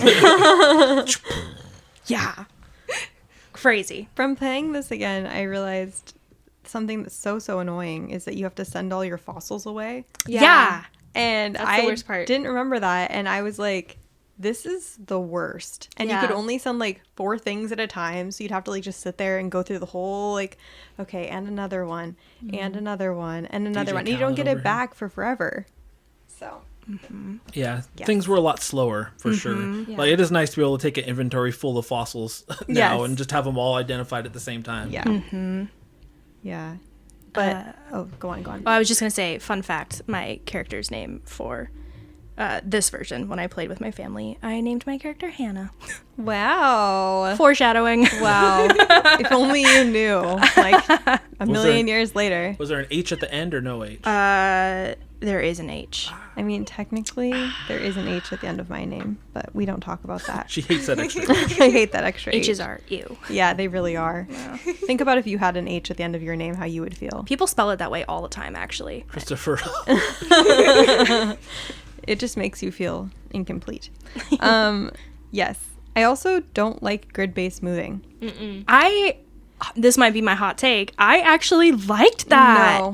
Me too. I Your liked hot take I is like wrong. that it condenses how you can handle something. Like Yeah. I can take care of this whole square before Yes. I move on to the next one. I'm reading everything in this square. I'm Yeah. searching this whole square for my fossils, and I'm moving on. And also looking at your map. Okay, let me count the grids. No. Now I know where I'm at. You're That's what allowed to have your opinions. I'm exactly right there with you. I literally that wrote Jessi that agrees with me. down. Yeah, when I started playing it earlier this year, I was like, man, I miss this grid-based system. This is nice. No. The little walk, and you pause, and it goes. Whoosh. Yeah. No. So there's actually a bug. So I like watching. I don't remember the YouTuber's name, or I would drop it now. But there's a YouTuber who talks about like the coding of Animal Crossing GameCube, and he was talking about how there was this bug. So if you ever had tree saplings that you planted in one of your acres, because one of the wishing well things is like, oh, there's not enough trees in this area, there's not enough greenery there. Oh. If your tree sapling is randomly dying, there's no reason for it to be dying. It's because like the way that the grids were planned out, it would say like, oh, this one that's here, it thinks it's actually here. So because of like the X, Y, and Z like parameters, they had coded it wrong. So a lot of tree saplings would die not correctly. Like it was not supposed to be dying, but a lot of tree saplings would die when they weren't supposed to because of the way they coded those grids and how everything was laid out on them. Crazy. Dude, that's super crazy. I had no idea. Yeah. Just random fact. Yeah, that's a cool little fact. Well, you saying that made me remember, like, oh yeah, that was the wishing well. Yeah. Yeah. Because it was driving me crazy. I was trying so hard to like do the wishing well quest when I was playing through again recently, and my trees kept dying. I'm like, why are my trees dying? There's no reason for that tree to die. Watching that video, I was like, oh, it all makes sense now. Yes. I'm not just crazy. I'm not crazy. It's the coding. So you played again recently. Yes. Do you have a Game Boy Advance that you used to visit Captain? Yes. We didn't have one, so then I was like, I want to see him in this game. But James has a Game Boy Advance. And he has an analog pocket. He could have done it with either of those things. Okay, you know what? I did bring this up to him, and he did not say anything. You have to talk to me about these things. Rude. James- I can hear Jaden laughing over there. That's what's making me laugh. I was like, I know he has a Game Boy Advance SP because I bought him one for his anniversary a few years ago. Okay, He just held out on you. Okay, yeah, I can clearly see he just really doesn't care. But yeah, I wanted to see Captain, and I didn't get to, and I was sad. So That's a bummer. yes, Man, There's that not much was- to do, but it's just such an experience. I love the island. Oh yeah. Yes. I remember when I got, because I had a Game Boy Advance already. I remember like wanting one of those stupid cables so bad, but it was yeah. $20 and I couldn't explain to my parents why it was something I needed until finally one day I finally got one, and I was that's the first thing I did. Plugged in Animal Crossing and I went to the island and was like, this is awesome. Yeah. And I don't think I did it very often after that, but I was just very excited that I could do it. what can you do there? So there's Is his family there, like in New Leaf? no, there's actually a villager who lives there, and they Oh. have a little house. I think it rotates. I want to Aw. say I don't know how many there will be, but I think you'll see them different times. So there's a little villager in their house that you can talk to. You can do fishing and catching bugs and stuff, but I don't think it's actually different than what's on your main island. Okay. I think it's Okay. more just like the experience, and then you can get coconuts. Oh, nice. Ooh. Okay. But I think that they'll wash up eventually anyways. But maybe that's the later games. I don't remember. Does Captain still sing to you? He definitely sings on the boat on the way there. Aw. Okay. See, that's the most important Yeah. With a thing. cable. Yeah. We should have an on awe the little- count because I just can't be Yeah. stop being impressed with how cute everything is. All right. Anything else, guys? Can we move on? Let's move on. Well, lastly, Oh, we'll talk about it more too, I'm sure. But just talking about the events, like I remember just going back to KK Slider, like I was excited for Saturday nights. Yeah. Like it's a good thing I didn't have a life because I was Yeah. on Animal Crossing every Saturday You were night. a kid. You didn't Family need a game life. night. Everybody Yeah. jump in the rotation. You gotta get your song. Yeah. Gotta get my song. Yeah, like I looked forward to the holidays. I was like, let's go. Yeah, it's something different. Like Something different. My first year of having the game, like it didn't matter what I was doing. Once a holiday came around, or like I knew an event was coming around, I played the game. Even if I wasn't playing it much anymore, I would hop on because I wanted to see the event. Yes. So that was a huge deal. Like, and I loved how they played all that out, and they've only gotten better with that, which is nice. Yeah. I would like wake up early just to do morning aerobics. Like I was not an early waker, but I was like, I have to wake up early so I can do morning aerobics, and then I would literally go back to bed. Oh my gosh. But that was like so exciting for me. Was it exciting for you when they brought it in the update for New Horizons? I was so happy. Like it's been missing ever since. I was like, why don't they have morning aerobics anymore? I'd wake up for that. Yeah. Now I don't have to wake up for it. I can do it in the middle of the night. There you go. Much better And when you I'm actually should. awake. Yeah. Yeah, I hear you. I'm not a morning person either, but I will get up for video game things that I don't need to get true. up for. Nintendo Direct at 6 a.m. I'm Absolutely. up. There we Work, go. sleeping. Yes. Yeah. All right, so now we can move on to Wild World. After I said that that very important stuff. It was very Okay. important. Yes. So Wild World was the next one that came out on the DS. Does somebody have the date for when that came out? I have that it was released in 2005. All right, so we're at 3 years after, for America at least. And it was the 9th best-selling DS game. Wow. I'm actually Don't surprised have it didn't anything get else higher. on the list, but I got that one. Nice. I didn't have that. So did anybody here play it much? Jessi. Yep. So you played it. So just all I have to say about it is I remember being very excited, especially that it was going to be online, and then I didn't play it very much. So I'm going to let you go, but I might have a few things to add as we go. Oh boy. Okay. First I have to address a negative thing. So I also played with my family members a lot. Yeah. And the house is shared in this one. Oh. So the I forgot bedroom, that. Yeah. you each get a bed, but like the entire house, like anybody can edit it. And like, you know, me being the youngest child and like I would play with my mom and sister, you know, I didn't get priority over what went in the living room, what went here. So I'd say that was a negative, but I'd say the positive is I think a lot of the like villager interactions went up from the last game. I'd say it improved, and I really appreciate the Nook store upgrades. Yes. I love Like that was the best introduction of Shampoodle. I love Shampoodle. I Yes. love Harriet. Oh, So, yeah. Yeah. I have on here that this was the first game where you could exchange friend codes and go to visit friends through Wi-Fi. Yeah, and that was what I remember that being what I was most excited for, is that we could play. You didn't have to do the memory card thing, because no matter how cool it was that it did that, I think I did it once. Like, I think I took my card to James's house once, and that was it. So with this, we didn't even have to. We could be at our own homes, because it was on the DS. You know, you could get together and play it local too.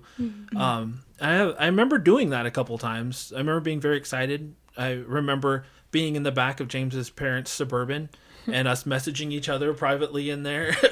So cool. Couple of cool kids we were. Yeah. But yeah, unfortunately, like I very clearly remember how disappointed I was that this game did not have the NES games, and that really I mean it's stupid in hindsight, but I do think that played a big part into like how excited I was to keep playing it, because I think like I had a lot of fun in the GameCube trying to grind out and figure out how I could find all of the NES games.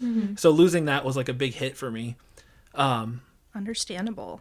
But yeah, and it's just time wise too. Maybe I wasn't as into it, but I never stopped liking Animal Crossing, so I don't know why I didn't give it more of a chance. But I bought it again recently to play it, and then I just never did. So that's cool. Nice.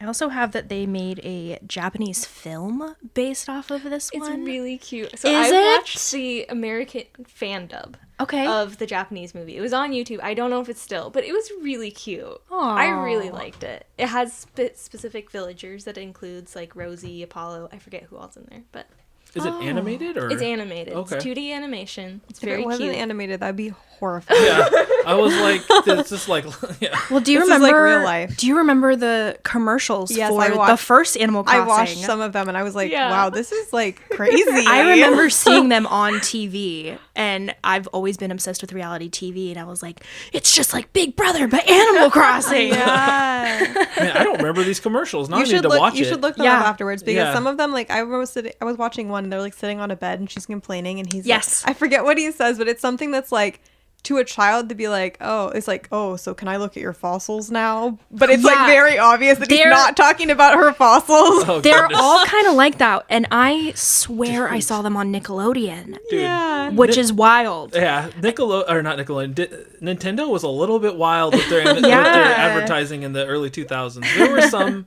if you look up early 2000s Nintendo ads, there were some things Nintendo wouldn't be caught dead doing Yeah. now. You're like, Like- this isn't family friendly. How exciting. I also have on here, with the DS, you could use the double screen to watch for things in the sky and draw Yes. constellations. Yes. So Wild World introduced Celeste, and there was the big I old love telescope Celeste. where you can draw So cute. little constellations. I feel like I loved it as a kid, but when I picked up New World again, Wild World again, too many news in the Animal Crossing titles. When I picked up Wild World again, I honestly, it was like, you know what? I don't feel like doodling in the sky. I actually don't think I want to do this. But I do really appreciate that mechanic that was added.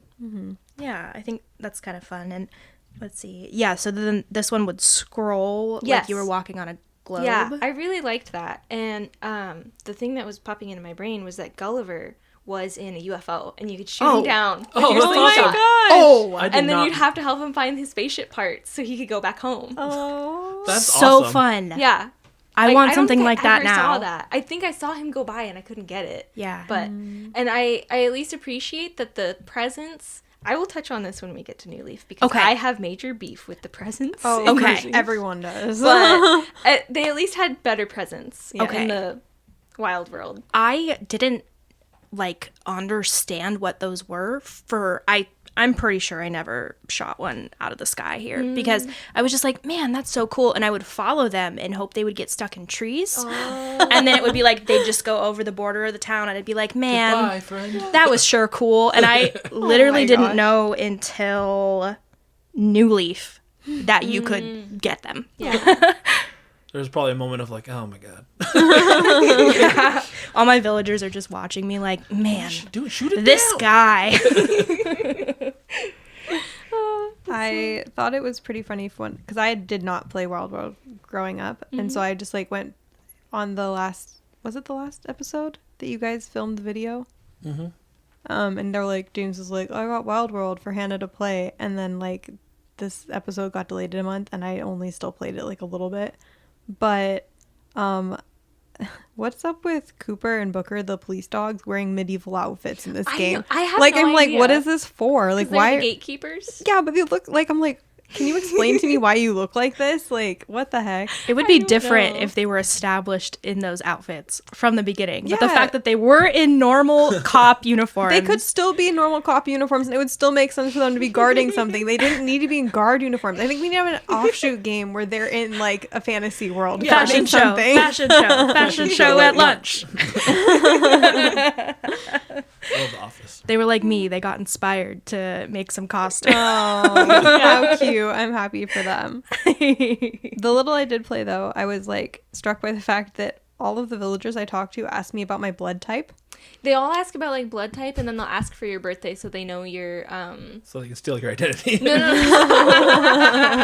so they know like your star sign or whatever. Yeah. Okay. It's like so.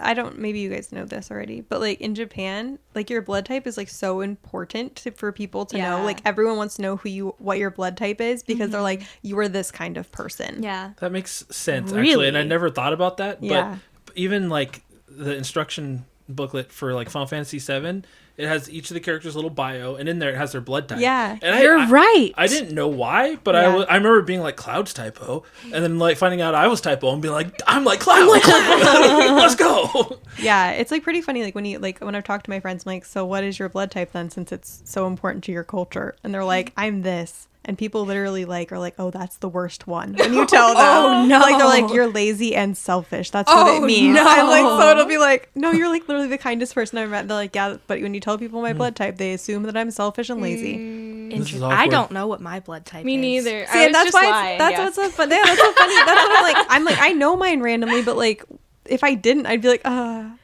don't know what this is. People are looking at me. Oh, you're a B. You're a B. You're just a bee. Definitely. Oh man. That's not a blood type. Yeah. Yeah, I did not know that. The more you know. Yep.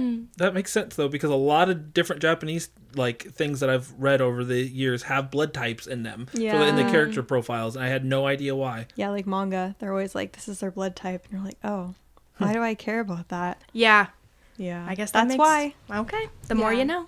I'd imagine the Japanese version probably has more on the blood type stuff, but the American version, I think with the introduction of Celeste, it probably ties in. They definitely talk more about the star signs, where sometimes they'll be like, oh, I did this because I'm an asparagus, or whatever. So there you go. Nice. I So, yeah. pictured Samson the mouse saying that. I don't know. He's definitely an asparagus. All right. On to City Folk. Yes. Moving along. I have not played this game at all. I played this one the most when I was going through and replaying the games. Nice. I kept hitting like walls on the other ones where I was just like, I've done everything, I'm bored. I just kept going with City Folk. Like, I don't know what it was. I don't know if it's like nostalgia, but like something with it just clicked for me when I was replaying. And I just, even once I got to the city, because it was very easy to progress. Like, I feel like when I was playing through the other ones, there was not much progression I could do in just a day. Yeah. But in City Folk, like, I got a cup of coffee before I even finished working for enough, because I was just like shaking trees. I'm like, I gotta get the cup of coffee. So like, I got my coffee. I worked off my like stuff with Nook, and then I like went around the island, grabbed stuff to buy and sell. And then I ran to the city, and I immediately could afford, like, a designer dress from Gracie. I was just, like, Nice. in one day. That's Yes. awesome. And then Yeah. I was still so motivated to keep playing. I don't know what it was, but I think that is a lot of people's problem when they first, like, when someone plays Animal Crossing for the very first time, like, even, like, New Horizons are like, there's nothing to do yet. And Yeah. I'm like, it takes time, but, like, Yeah. it grows on you. Yeah. yeah. Yeah, Animal Crossing in general isn't a game that you always sit there and play all day. You know, it's you keep coming back to it. Yep. That's its appeal. Your daily chores. But yeah, I didn't really play City Folk. I told Hanna that I remember buying it, and because I remember it came in a big box and it came with the We Speak thing, so you could play it online. It was like a chat, so you could chat with people. Yeah. But I have no recollection of ever actually having played it. So actually listening to you talk about it makes me want to go and play it, because I don't remember anything about it. Like, I couldn't tell you one unique thing about this game, because I truly don't know that I ever played it. I don't. It had a city. Yeah. and The folk. city. And some folk. And yeah. And the biggest plus is that, if I didn't already say this, the houses are separated again. So unlike Wild World. City Did you Folk play is- this with your family too? Yes. Okay. Absolutely. I think it wasn't until... No, even on the Switch. 'Cause I got my Switch before I moved out. So my parents and my sister. So yeah, we all had separate houses. It is a very similar game to Wild World, but I was watching a video that was breaking down the differences, because people often will say like, oh, City Folk's just the Wii port of Wild World.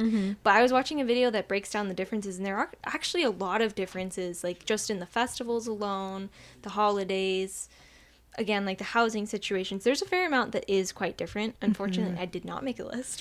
I have a few things, Oh, but good. I did not play this one, so you'll have to tell me if Okay. this was in Wild World or not. But some notable things were pro designs for clothes, so Yeah. you could change like independently what was on the front, the back, and your sleeves. Yeah, designing the clothes was like really good. Yeah, which previously it was like, okay, yeah, you could go and make a design, but it's going on your head. It's going on Yeah. the same thing like Yeah. everywhere. Yeah. Pro designs. Pro designs. Yes. Yeah. Super fun. I also have noted the automatic bell dispenser. Ah, So, the, like- the cash machine. Yeah, ABD. Keep your Yeah. bells with Yeah. the bang. Serena, the Yes. little dog in the fountain. Yes, I did not play long enough in my recent playthrough, but I remember from when I was younger, but not that well. That's like the one thing that I was like, that seems different enough that I would be interested in playing to get this little chihuahua that is in the Yeah. fountain. But Tell She's me always so about mad, this like, chihuahua why in are a you fountain. throwing it just stuff looks at like me? a little angelic white chihuahua that lives in a fountain, and I don't even know. I can't even tell you what she does because I never played this game. I believe that's how you get like the golden axe and stuff. Okay, so it's like another one of those situations, like It's basically the wish you well. gnome thing. Okay. Okay, yeah. I have on here, this was the introduction of silver tools into the game. Yeah. I feel like all tools should just immediately be because I hate Yeah. them. Is it only the newest one where they break? I believe only axes broke. Yes. Before Okay. the new game. Okay. Yes. So Because axes it would is the break. most annoying thing. Yes. There's Hate it. there's no motivation for No. me to have any, like, they're like, color your tools, and I'm like, why? They're just going break to again. break. Yeah. Yeah. Mhm. Yeah. I don't. This one came out in 2008 for the Wii. Yes. And I That's think what I'm tracking. it's like I think it's like nice because, okay, so the first one came out here. Well, like, let's go by Japan. So 2001, and then the next one is out in 2005. So that's only 4 years, right? And then the next one, whether it is a Wii port or not, came out 3 years later. Okay, so but then there's like when is the next one? 2012. Yes. Is that 4 years again? Yes. No, 13. 2013 for here, not Japan. So then it's 4 years again, 5 years again. And then what's the next one? 8 years? 8 years Yeah. for New Horizons? Yeah. Yeah. They keep getting longer and I am scared. I'm like, I want you to just bring out another one. Switch 2, it needs to be an opening game. 2032, here we come. No. Please, no. Yeah. Anything else in this one that stood out? You're the only one with experience in City Folk. Tell me all about it, Here's please. another con. Okay. The biggest con with City Folk was that there's the grass degradation. Yes. From Oh. running. That's the worst. Oh. That sounds familiar. Yeah. That's in New Leaf too, right? I don't remember. I think it is. Okay. Because I just turned on New Leaf today and I was running through it and I was like, why are these stupid paths Yeah. here? But I Oh. like maybe it's crazy of me to say, but I think I actually kind of enjoyed the feeling of slowing down. Like on my replay. When I was a kid, I did not care. I'm like, wee! Yeah. Everywhere. I'm like, I don't care if the grass goes away. Or you could also put down patterns and the patterns will prevent it. Oh. But playing recently as an adult, I was like, I'm not even gonna run. Like, I'm just gonna walk. And I actually really appreciated like the peaceful, like it added to the calm, cozy gaming feeling. And just like I was looking around more. I saw all the bugs. I didn't scare them off. So it's a con, but there's bright sides. Yeah. There's a positive, positive. turn to that. Yeah. That's the best kind of con. Yeah. Just yeah, it's a con, but it made you appreciate things. Yeah, really. And it is nice to run around and not scare a bug that you wanted off of a tree for a It's true. change. So Yeah. I'm always doing that. Always. Yeah.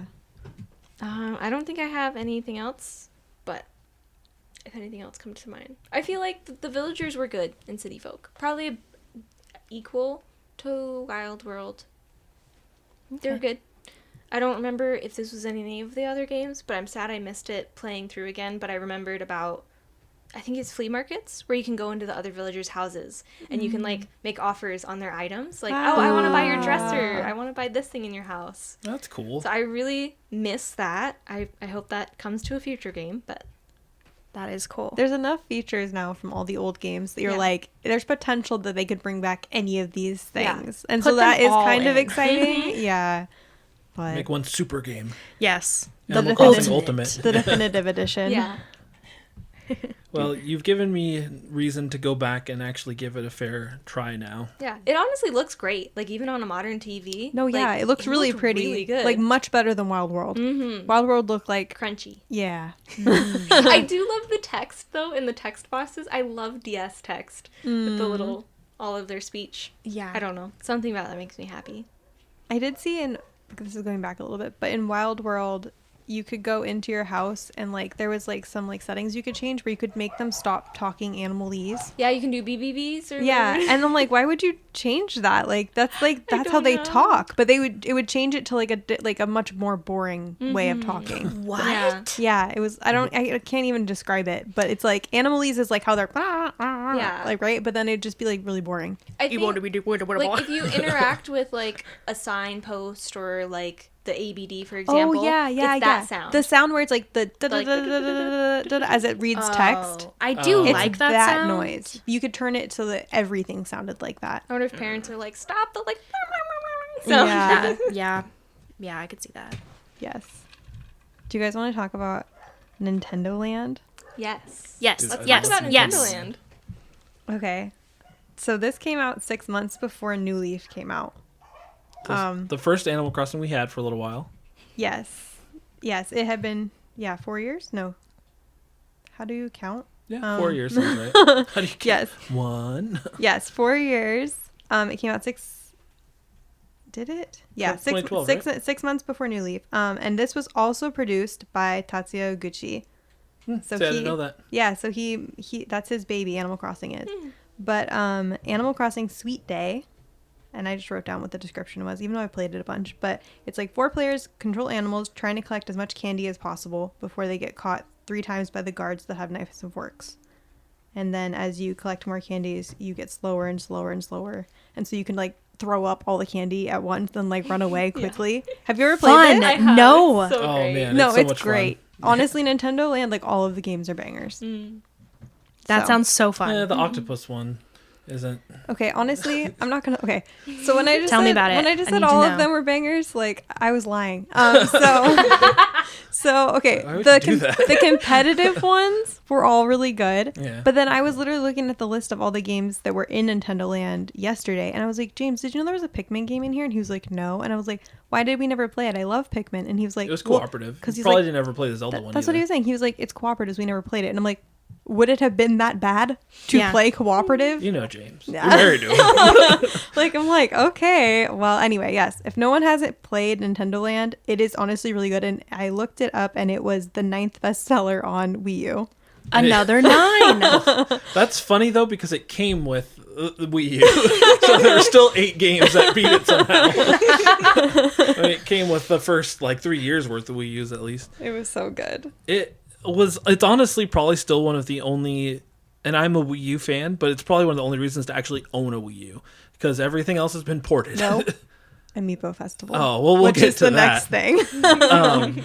But yeah, Nintendo Land, for anybody who doesn't know, was like the Wii U's Wii Sports, where they tried to use that as a way to show off the console and the different things that you could do with the gamepad and everything. Okay. So then it had a bunch of mini games on it based off of different IPs.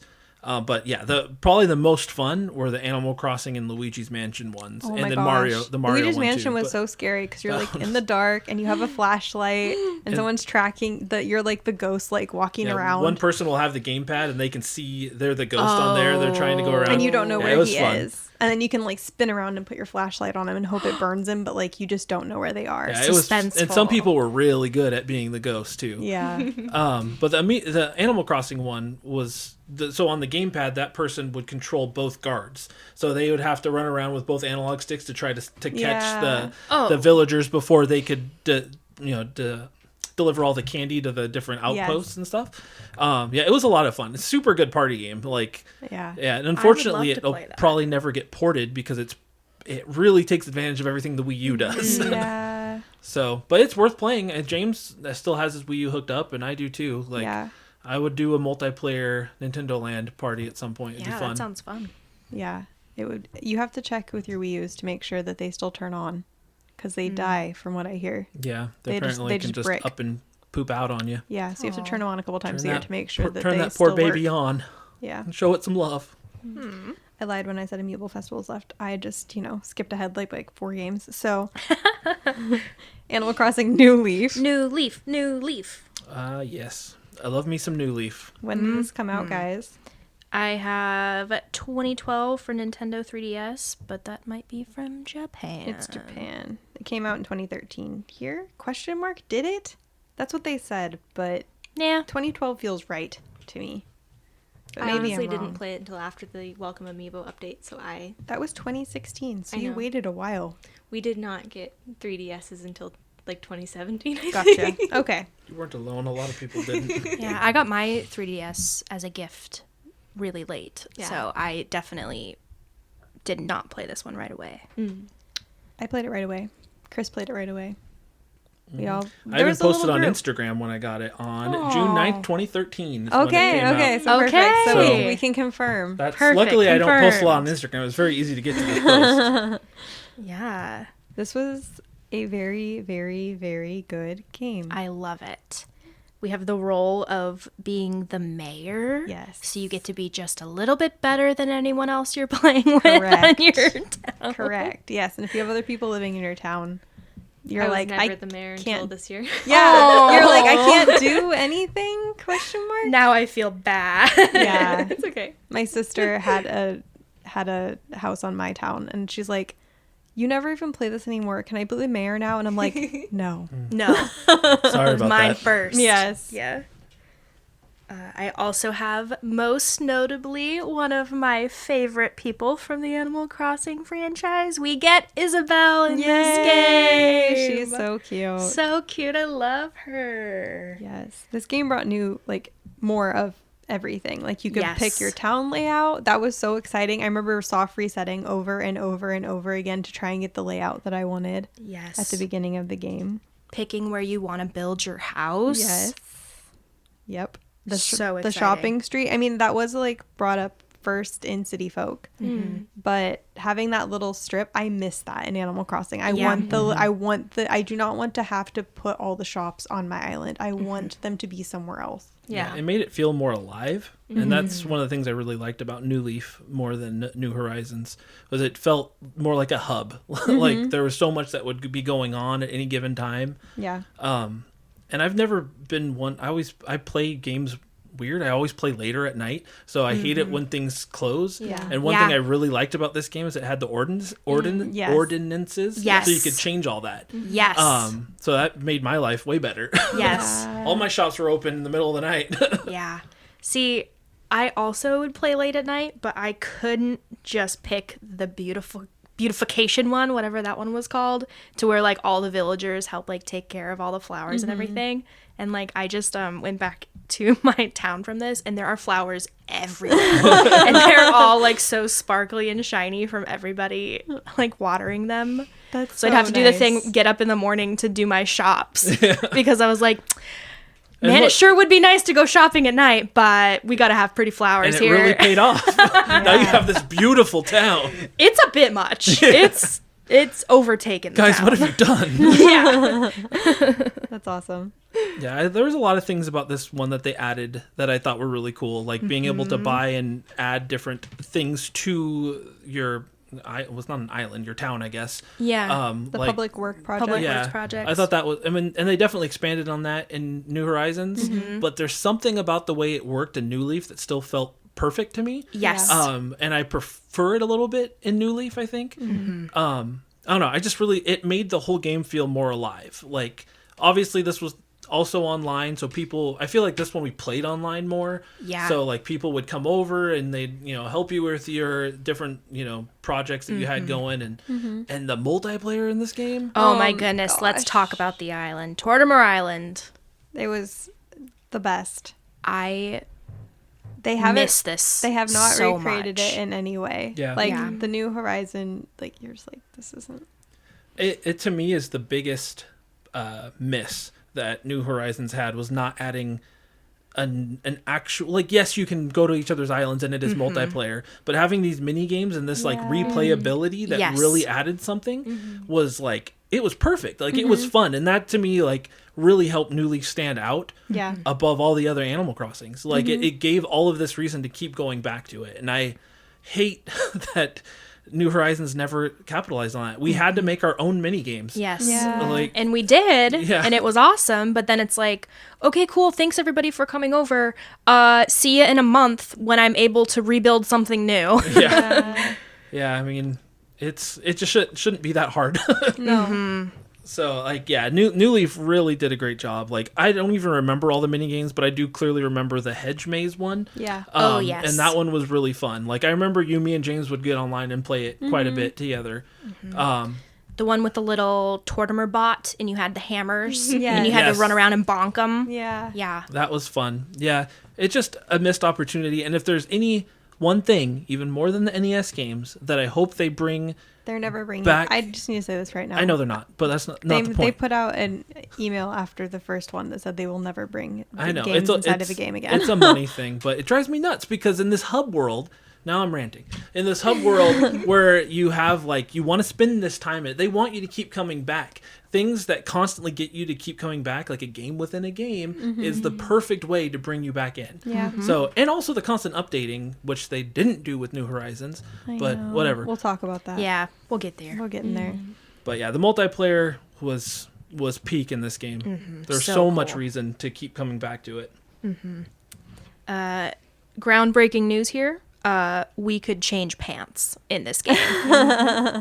Buckle up. It's true. Pick your pants. We could pick pants.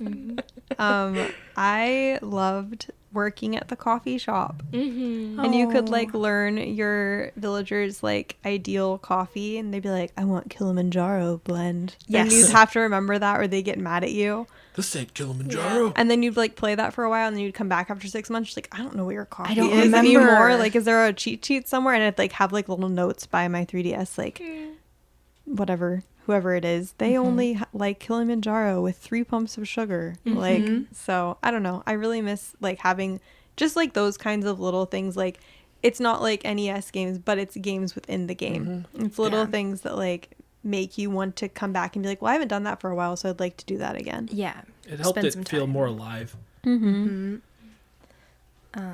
I also liked in this game using the sewing machine to make clothes and like having that QR code. Yeah. Yeah. So I could actually make cute clothes because, like we were talking about earlier, it would be like, here's a plain purple shirt with a star stamped in the middle, and that's what I Yeah. can offer. But like, oh, I can have the Princess Peach dress if I want to, Yeah. or I can dress like Kyrie, and like having that customization was And Pinterest super was a exciting. wonderland for Oh, yes. QR codes. yeah. I still have my Pinterest board with all the outfits. Yes, same. Yeah. It was a great time. Although I did boot up my new Leaf today, and I looked at it and I was like, this does look like trash. Like these QR code designs that I did download, and there's like the paths running. Like, I remember it took so much time to put all those paths down. Yep. And they don't look great.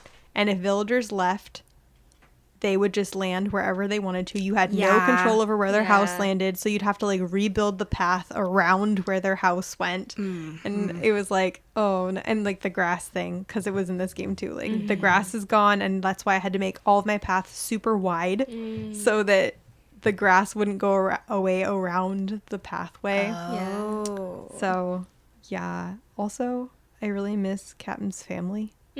Where is his family? Is his grandma? Divorced. Is his grandma okay?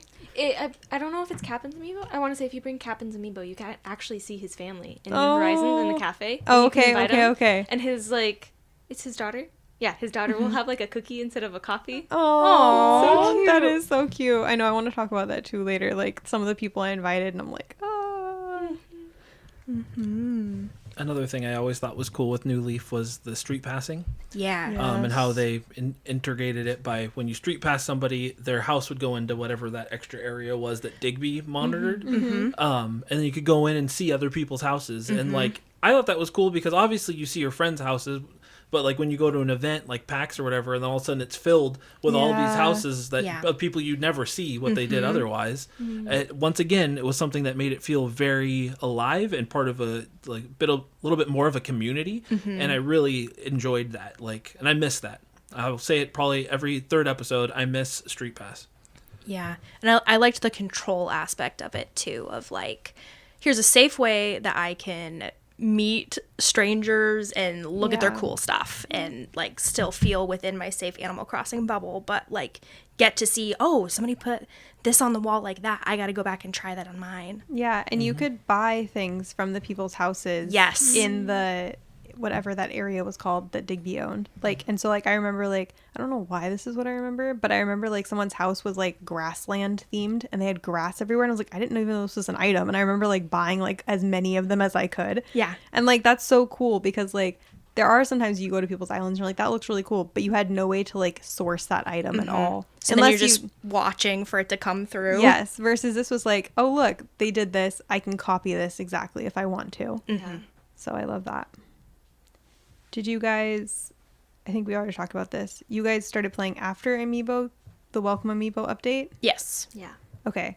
I feel like I loved this game, and I played it hard because it was out for like 3 years before Amiibo update came out. And so by the time this game came out and they were like, we're just updating this game, I was very sad. Like I was like, why aren't they just bringing out a new game? You know, but instead they, I mean, like, it did add a lot of things. You could choose your villagers with the amiibo cards if you had them. Like today when I went on there, I was like, oh yeah, I remember that I only had chickens. I had only chicken villagers. And then James only had kangaroo villagers. Cool. So like, yeah, so like that was cool that you could do those kinds of things. But for me, I was just like, why isn't it just another full game? It's because of the Switch. That's why.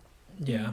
I thought it was a cool idea, though, and it was nice to see them support the game so long after it came out. And fun fact for anybody who doesn't know, they did do a physical release of the game that actually had that Amiibo Fest, all that content on the cartridge. So it's not lost to time like a lot of other stuff. So, but yeah, I didn't spend as much time with it as I probably would have liked because, just like you said, it came out so much later. I was kind of already had moved on from the game, but I do remember downloading it and playing it a little bit with their little RVs that they'd pull in. Yeah. And it was a really cool idea. I want to go back to New Leaf because I do have a lot of fond memories, and I do think it's probably my favorite Animal Crossing. I think it might be my favorite. Spoilers, too. guys. Sorry. The ranking is at the end. Oh, sorry about that. I don't know how this ranks, but I do really like this one. This one's pretty high on my list. We'll have to see how it pans out. Yes. You guys will never guess. Playing it only after Welcome Amiibo came out, did you feel... I mean, I guess if you were playing with your family, then it wouldn't matter. For me, so much of Animal Crossing is that community feel of like New Horizons or New Leaf. I had a huge group of people to play with. We were trading turnips. We were doing all these things. Like, it was like a whole community.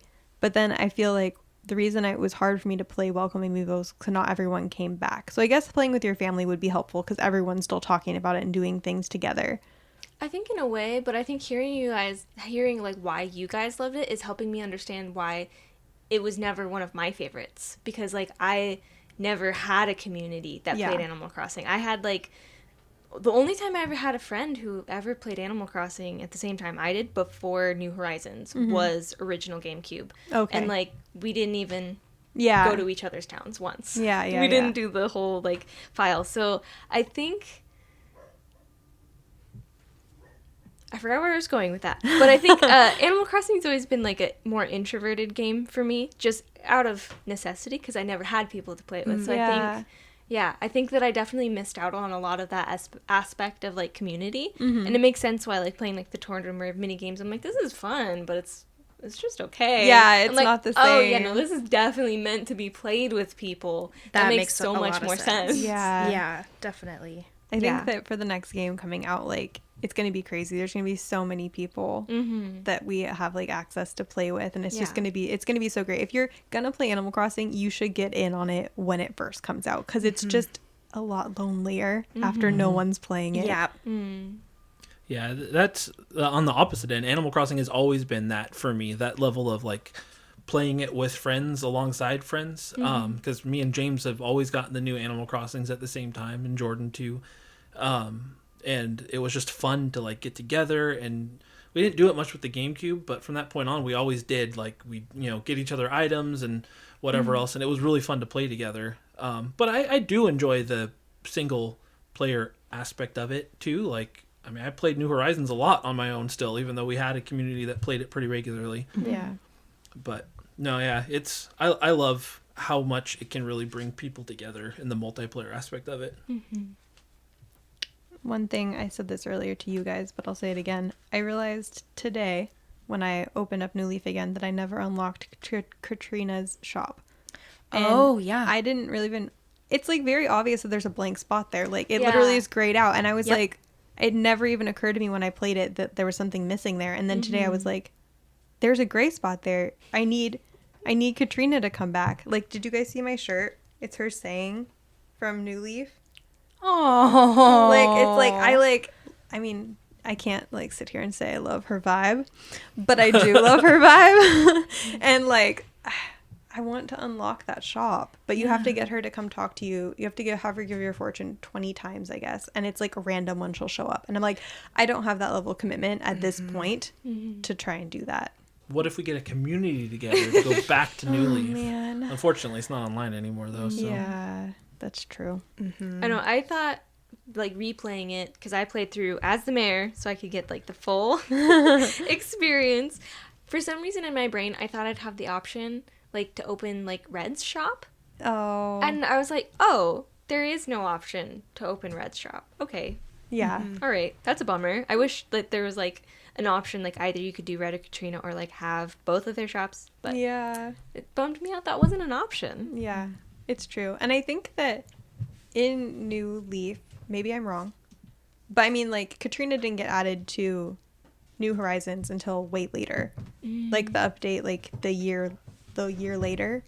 And so, she doesn't have as much of an impact in the game versus, like, I remember in that game, if you got your fortune told by Katrina, like, you were, like, literally tripping. Like, if she gave you a bad fortune day, like, she's like, it's a bad luck day for you. Yeah. You'd be tripping and falling over and, like, Bees. bad things were happening to you. So many bees. Yeah, the villagers would be meaner to you. People would charge you more. Like, your turnip prices were bad. Like, all these things, like, it was actually, like, important to the consequence. game. Yeah, and then, like, in this game, it's just, like, maybe your friend won't like you today. And you're like, oh, does that matter? I don't know. You Is that in know? the game or Yeah, what are you exactly. saying? Exactly. Yeah. So I did like that there was like some consequences to things before. So Yeah. I think the luck mechanic kind of was there, even if you didn't talk to her, because I never interacted with her, but like I would still be like tripping or like have days where there's like yeah, a million bees in the Yeah. trees. I'm like, what is wrong? And then other times I'd be like, let me trip. I'm like, oh, I can't trip. Yeah. Like, why can't I trip? Like, look at my cool trick. Yeah. Not tripping. From doing research today, like I realized that there was a way that you could get her fortunes without them being fortunes. Oh. Like there was like a phone you could unlock from some character and it was called the Oh. Rosie phone, and you could pick up the phone and they would tell you today something bad is going to happen or something good is going to happen, and it wouldn't be the whole Katrina mechanic.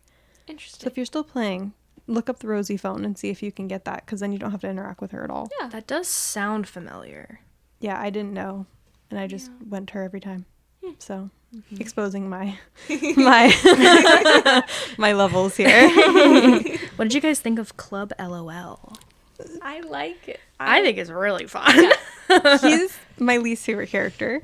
He might be Dr. mine Strong, too. he's yeah. the worst actually. I don't. He's a little kooky. I think for me, because I remember him from City Folk, because Yeah. there's the club where you can go hear his jokes. There's also a second comedian that you can rarely see there. I don't think we ever see him again. Maybe he died. I don't. He died. But so I remember going to see Dr. Shrunk's shows from City Folk. So I think for me in New Leaf, I'm like, oh, it's Dr. Shrunk again. So like I didn't mind it. I would just always go in there and be like, okay, well, where's KK? Oh, When do I Yeah. get KK? Only on Yeah. Saturday nights. Give me your jokes, but I'm showing up for KK. Where is he? yeah. He comes up in Amiibo Festival too, and as like one of the playable not playable characters, but one of the characters that comes to visit. And like his jokes are always just like, it's like, okay, I think that why he bothers me so bad is not because I think his jokes aren't funny or that I think he's dumb. It's that Chris's muttering is distracting me. It's that I feel so bad for him. It's a secondhand embarrassment. Oh. Like he'll say a joke and then like there's like the whistling noises and then he's like, yeah, I know that wasn't funny. Okay, bye. And I feel so bad for him that I'm like, I don't even want to interact with you because it's embarrassing to me. Oh, I'd always be like, no, I'll laugh at your jokes Yeah. here and try to get like whatever positive or Yeah. laughy reaction I could to try to make him feel better. Yeah, I feel bad for him. But yeah, that's how I felt about him.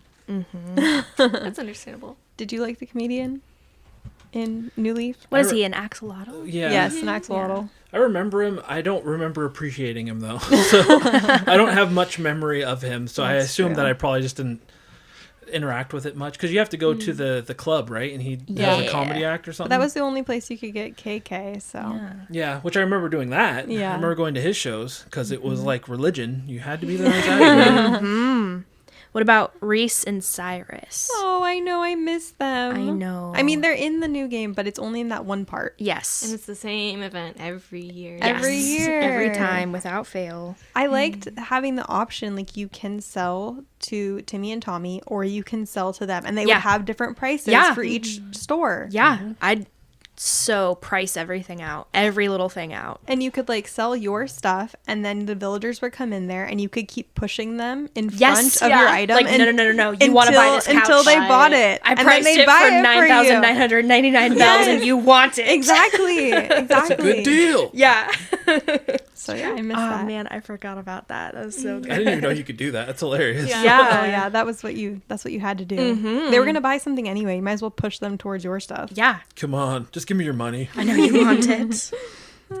So yeah, if I go back, I'm gonna try and unlock all the stuff that I didn't actually do. But if I'm being completely honest, will I? You will. I don't know. I believe. No, I don't know. I believe. You I can don't take your know. 3DS with you anyway. Yeah. That's true, but I could also take my Switch anywhere. So I don't know. That's not the point.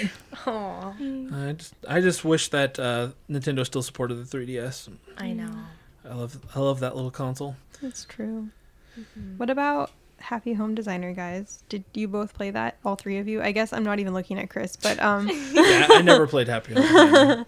I did not play this one. okay. So this one came out before the Welcome Amiibo update. It came out in 2015, a year before, and I did play it. And before I started playing it again, I was like, I don't remember having fond memories of this. Like, I thought it was stupid. Like, I was like, the designing of the houses is my least favorite part of Animal Crossing. I don't care about the design factor. Like, I want to do all the other things. I want to unlock items, but I don't care about making my house look cool. Hot take. I know. I just don't. I don't care about it. Like, I'm like, I don't ever go in there, so I don't even need to see it. Wild. We're coming back to this What a wild as we world keep this going. So yeah, but then I turned it on today and I looked at my town and I was like, you know how in Happy Home Paradise it's like a part of the actual game and you just go to another part of the town. Yes. And it's a new island, right? So this game, it's not connected to your New Leaf at all. Yeah. And so yeah, it's like a whole little city. It's like a circle, but there's like tiered like stairs. You're like walking upstairs and going into the city. It's probably honestly a lot what it looks like. It's like City Folk, the little plaza. You played it, right? I honestly, my sister let me design a room or two. I did Okay. not get a chance to play it in depth. I meant to borrow it. Okay, before well, that's today, totally fine. But I did not get an opportunity. I honestly played it a lot more than I realized I did. And when I went back today, I was like, there's literally only 2 more things I have to design and I'm done with the game. So, and I was going to try and finish it and I designed the very last one and then the game like popped out and it didn't save it. Oh no. And I was like, I just designed a 7-Eleven and now it's gone. And I was like, Rossetti back again. I was so sad. But yeah, there's only like 1 or 2 more houses that I need to design. And that is like very motivating to me. I can definitely go in and design those 2 more things. And then my whole street is done. What's wrong with past Hanna that she didn't just finish it? I think I must have started playing Fantasy Life or something. Yeah, that's about that time. Yeah. So. But yeah, I didn't remember having good feelings. And then I went into it today and I was like, nope, this is great. But from having the experience of playing Happy Home Paradise, that game took this game and made it way better. Yes. So I'll take your word for that's it. what I have to say about that game. I'm not saying that anyone needs to go back and play it again. I haven't played the end game, so I don't know if it does anything cool. But Let us know. yeah, Get in the comments. I'm gonna finish it now since there's literally only one 7-Eleven away. Maybe it's another KK concert. That'd be really cool. There's and no it would like, go into his story. There's no like stage though. It's just like a circle. It's like an oval of buildings. Yeah. So I don't know, but you have to build enough houses for villagers to unlock the buildings. And I obviously was like slow playing the game, and so you know how like you'll leave the story mode alone. Yep. I obviously designed tons of buildings, and then was like, well, I'm just gonna leave the last couple, save a little treat for myself, and then I never ate the treat. So Sad. You're gonna eat it now, though. I'm gonna eat it now, a million years later. So yeah, that's all I have to say about that.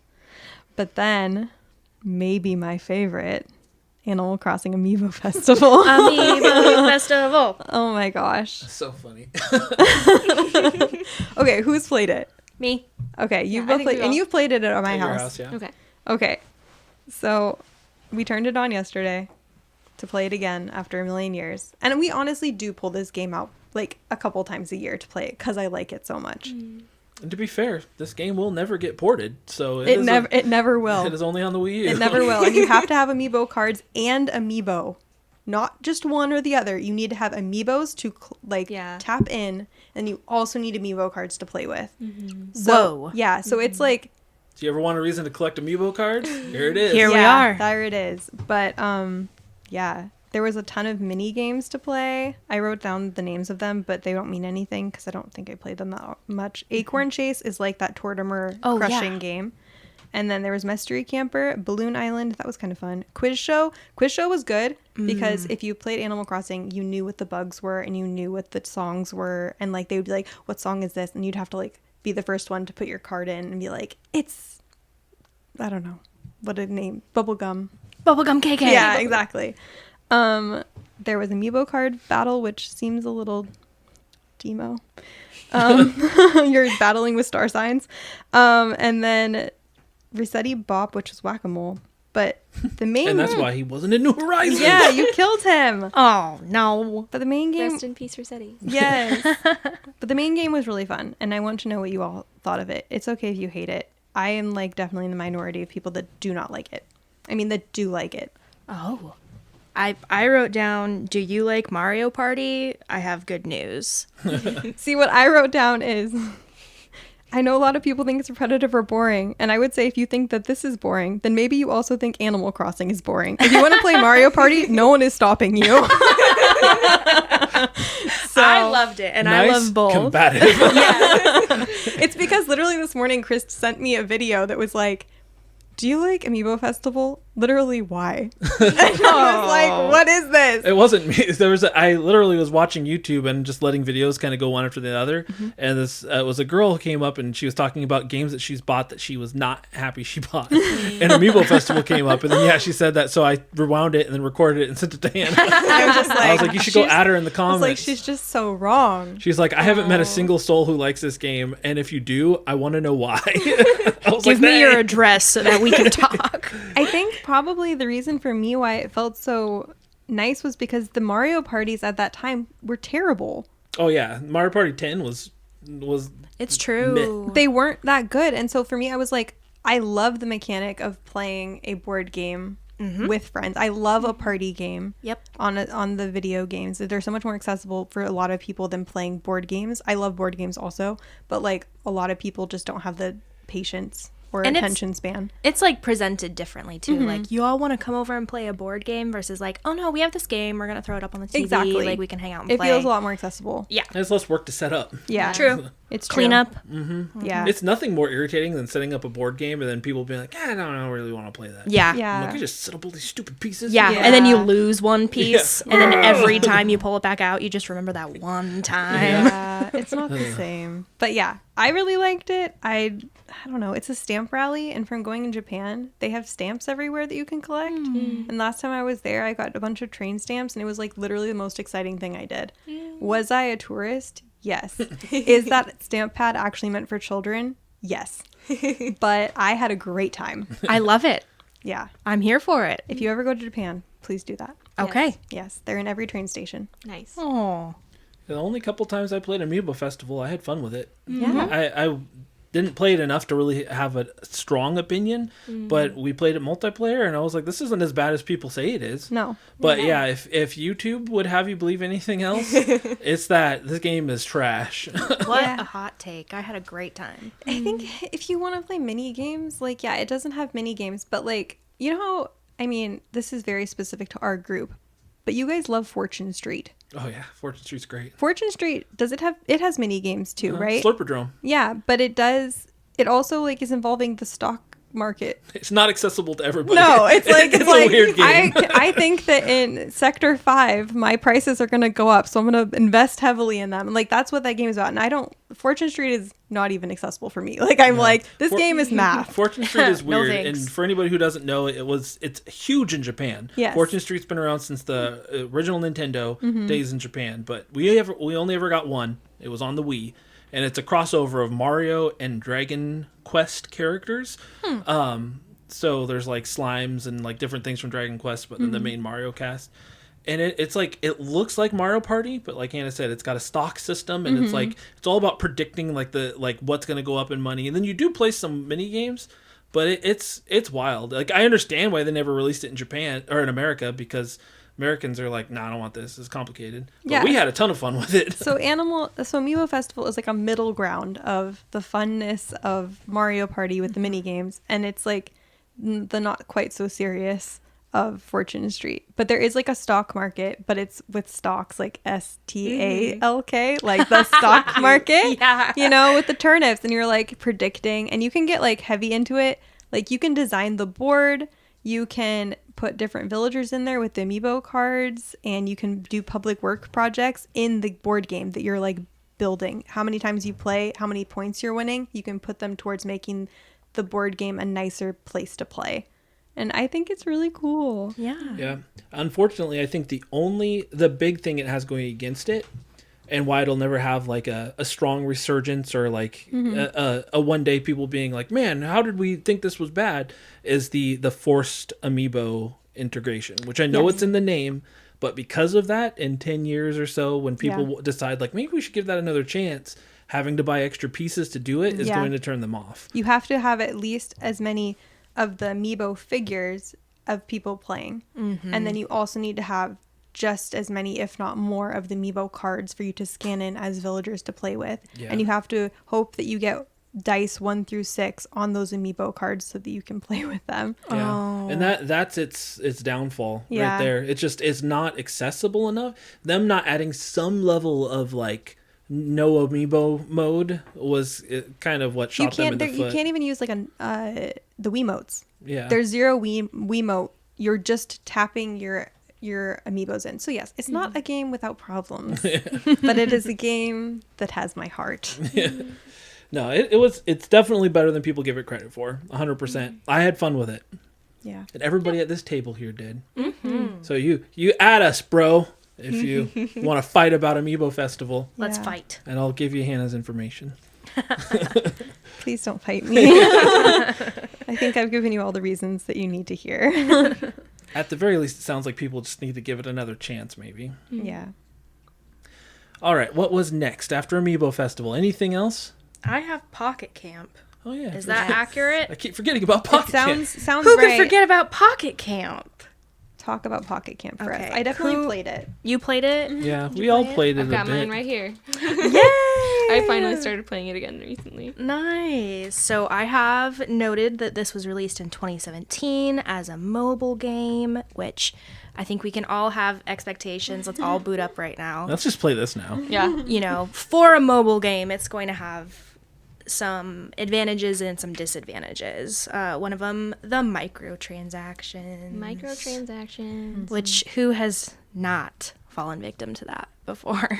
I definitely have fallen victim to microtransactions. Great. I feel so much better. Somebody please say you have. Please. No, I definitely have. I'm a sucker for a quick, easy bundle. I know. Like You put $5? you put a bow on somebody and I'm like, oh man. But yeah, I'm a lot of different items, some pretty base gameplay, like just a great little phone game. You start out with a camper that you can decorate, and then you can have different villagers come and stay at your camp, and you can chat with them to increase your friendship levels with them. And I was really excited with Pocket Camp. I got to have Goldie. She was a villager that like some of my friends had, and I always wanted to have her on an island or in a town, and I never could. But she's this golden like beagle, so cute. And in Pocket Camp, I got to find her and have her be my best friend, and so like it holds a special little place in my heart. Yeah. I like Pocket Camp, but I liked that if you played it, you got extra things in New Horizon. Like you got to download a bunch of extra stuff, and I was like, oh, this is special stuff that only I have. Yeah, that is definitely like a strong point for it. And I had in my notes that this game is updated regularly even to this day, but funny enough, as the day that we are recording this, we got some news about Pocket Camp. Yes. Yeah. Go ahead and spill the beans. Okay, well, it unfortunately is not going to be supported anymore. Its time has come. Yeah, it says as of November 28th at 3 p.m. UTC, don't know what time zone that is, it will end service. They want to express their deepest gratitude to everyone who has supported the title. It does sound like there are some works to create a version of Pocket Camp that we will be able to play and keep our save data on. There are some like fine print details about tickets that won't transfer over, and there are specifics about what will transfer over. But I already started spending mine today. did you? Yeah, I know I should go back in mine. I bought so make many sure. fortune cookies today. definitely. But like, I'm kind of excited, depending on what they do with, making this as something else. Like it could maybe turn into something fun, right, guys? Well, I like that at the end of that email, it says, we plan to share details around October 2024, so we ask for your patience until then. And, like, just, like, that they put anything at all at the end, saying, like, but this isn't the end. Mm-hmm. Like, I mean, not that, like, Pocket Camp, I did play it, but I played it because I was like, why is there no other Animal Crossing? Mm-hmm. True. That's how I started, too. And yeah. so, like, the idea that, like, my hope is that, like, in October, maybe they are releasing, like, not releasing, but, like, announcing something new that's coming for Animal Crossing, and that's everyone's main goal. Mm-hmm. It does sound like the version, like what you'd mentioned, it sounds like their goal is to release basically a version of the game that you can keep, that no longer has the microtransaction, doesn't need to be online, but at least you have it. Yep. But it sounds like you'll have to pay for it. Yes, it does. It does say a flat fee paid app that you can transfer your save data into. So I will say, other than the touchscreen, that I'm not a huge fan of touchscreen controls. This game is better looking than I remember it being. It's really cute. They're all running around on it. Like, mine is downloaded too, but they're all, like, playing Pocket Camp right now actively. Do you Yeah. want to see my camper? Now they're sharing so campers. Why is Oh, that cute? is cute. Let me see. That's this Whacked orange my thing. Oh, see, yours is way cuter than Oh, mine. that's Mine's just a cute. little and I have an Eevee Is hat that an on. Eevee? Yeah. Yeah, so that's one thing I appreciate is they did more. I remember them doing crossovers with other Nintendo IPs, and I always like the old Animal Crossing games had more of that. Like you could get the R-Wing and Oh, stuff, yeah. and they only did that Mario event in Yeah. New Horizons, and that was it. I'm like, Well, Sanrio too. oh yeah, that's true. I forgot about that. But like when you're Nintendo and you have a bajillion IPs that people love, why aren't we getting a Zelda event? Why didn't we get a Pokemon one? Like, Oh, yeah. where are we at? Can you imagine? Build some sort of festival where you and your friends can go to it all together and collect stuff. Dude, I'm telling you. Even if you don't put in a game, which we would all love if they put in a game, but just like can you imagine a community event like that? No, it would be great. Yeah. Pocket Camp, I remember playing it a bit. It is, I re-downloaded it today when I saw that announcement. I was like, oh dang, I forgot that game existed. Now I need to play it. And I do remember having fun with it, like, but it was specifically because they do events, like, Yeah. that gave me things that I actually wanted to unlock. Yeah. Yeah, but I don't know that I've played it much since after New Horizons came out. I don't remember the last time I played it. I honestly was like, when I got the email chat, I was like, wait, that's still a thing? Like, Yeah. I wasn't playing it actively anymore. I did download it specifically to get prepped for this episode, but Yeah. You should have just said I was a loyal fan. here's my camper. It's purple. Oh, it's like it's cute. lilac. Yeah, and you can see Goldie. She's hanging out. She's so cute. Hey, bestie. She's my friend. Oh, yeah. And I'm so excited I could get ketchup on Pocket Camp. Oh. Because, like, you guys know how impossible Ketchup's amiibo is, right? Yes. Yes. So I was just like, I at least have her on Pocket Camp. Yes. Yes. Hopefully they can incorporate something where I can download villagers to my next game. I have amiibo cards. You can just have all of them. Okay, that is pretty hopeful. It's It is way very too helpful. lofty of an idea. It is very helpful. I definitely designed my new game around the villagers that I wanted. So Yeah, she had like a black market going too during the James was pandemic. actually really Yeah. upset because he's like, you cannot just let people like use these cards. Like you need to be careful with them. And I'm like, I just want to like have a free service where people can like take these cards and like, you know, download their villagers. They'll bring them back. And he's like, what if we never see these people again? I don't even know all these people on this chat. And I'm like, It's fine. We'll cross that bridge when we get yes, there. yes, exactly. They'll eventually bring it back. It'll be fine. Yeah, for sure. Well, speaking of New Horizons, New Horizons. Shall we jump in? Who knows when this was released? March 20th, right? Was it the 20th? 2020. 2020? Yeah. Bum bum bum. It's easy to remember because we had our anniversary. That's our like 2 days before our anniversary. We all got together to play New Horizons, and there was all this talk about COVID and everything, and I don't think any of us had taken it seriously. And then, like, yeah, literally the next day, they're like, lockdown. Yeah. Oh. Yeah, but we got together once before that. I remember, like, yeah, we had a bunch of people at my parents' house because we had to move into my parents' house right before COVID really shut down everything. And I remember me and James and like other people all had like Animal Crossing shirts on, and I was just like waiting for midnight, like go.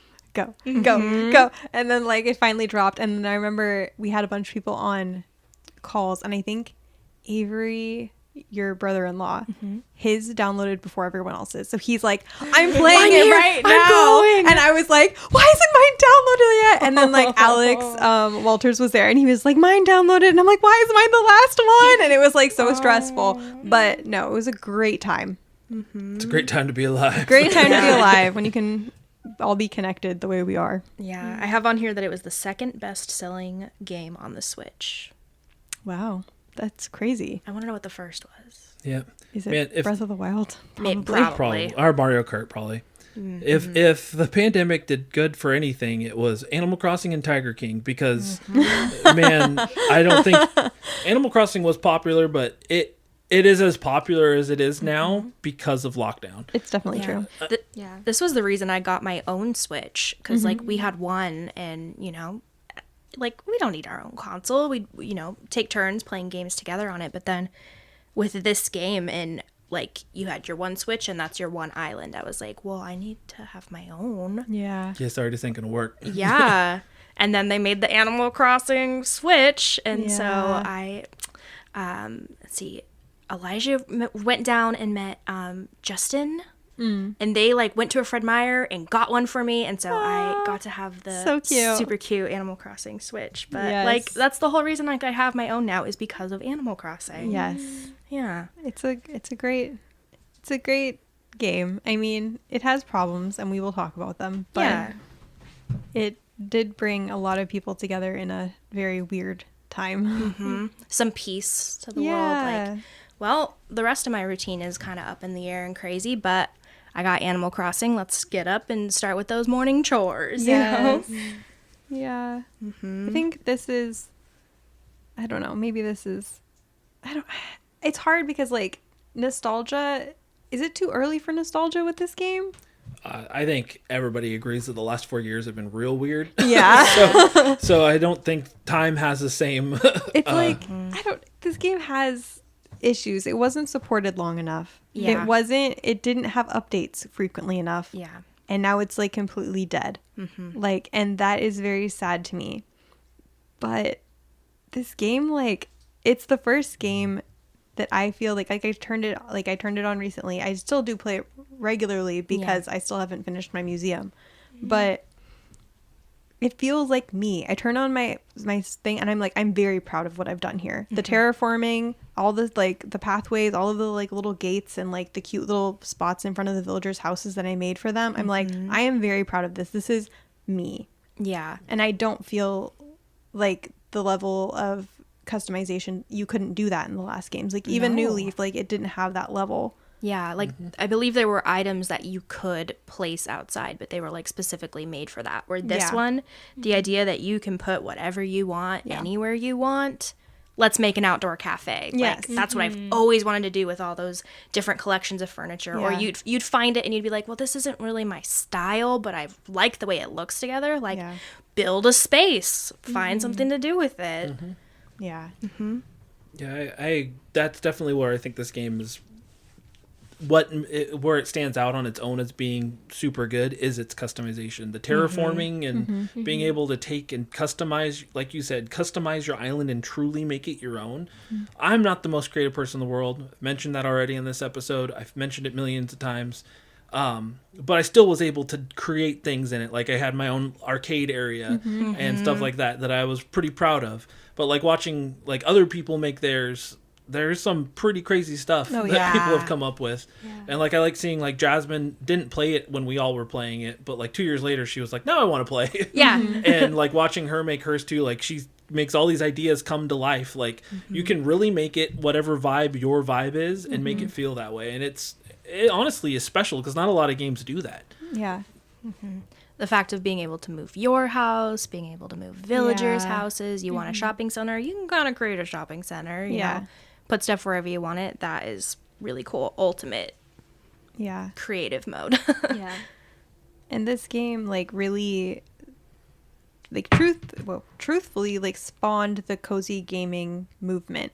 Like, there were cozy games before, but with this game, all the cozy content creators that you see online now, like the podcasts that I listen to and the people that I watch on YouTube, like, they got started during COVID with Animal Crossing and, like, just making cute little areas in their towns and stuff like that. And, like, you would look at them and be like, oh man, I want to make a little heart-shaped pond. Yeah. You know? And so, like, I think that whatever problems people have with this game, like, this game, like, actually paved the way for a lot of, like, the cutesy chill games that we have now. Yeah. And I had so many friends who are maybe not necessarily video game people get Switches and get this game, and being able to play with my friends who I never play games with. Yeah. And then going to their island and seeing, like, oh yeah, I made this cute little area and I have this and I'm collecting this. It's like, how cool that this game could appeal to so many different people all at the same time. It's true. What are the cons, though, for you guys? Ooh, okay. How do we feel about crafting? I don't know if that fits into cons, but I kind of feel Craft like all maybe button. it's going into cons. Yeah, why Craft is there all button. why is there no bulk crafting? Any Yes. cozy game you play, from before or after, Yes. the level up, you craft one at a time at the Yes. beginning. And then very quickly you're able to craft 5 or 10 or Yes. 15 all at once. Yeah, that would be my complaint too. I think as far as crafting goes, like, I didn't hate the crafting and customization. No. But yeah, the fact that, like, when you want to make 10 of something, you have to sit there and just do it over and over. It's just tedious. And in a game that tried to streamline so many other things, the new thing they added was not streamlined at all. No. Yeah.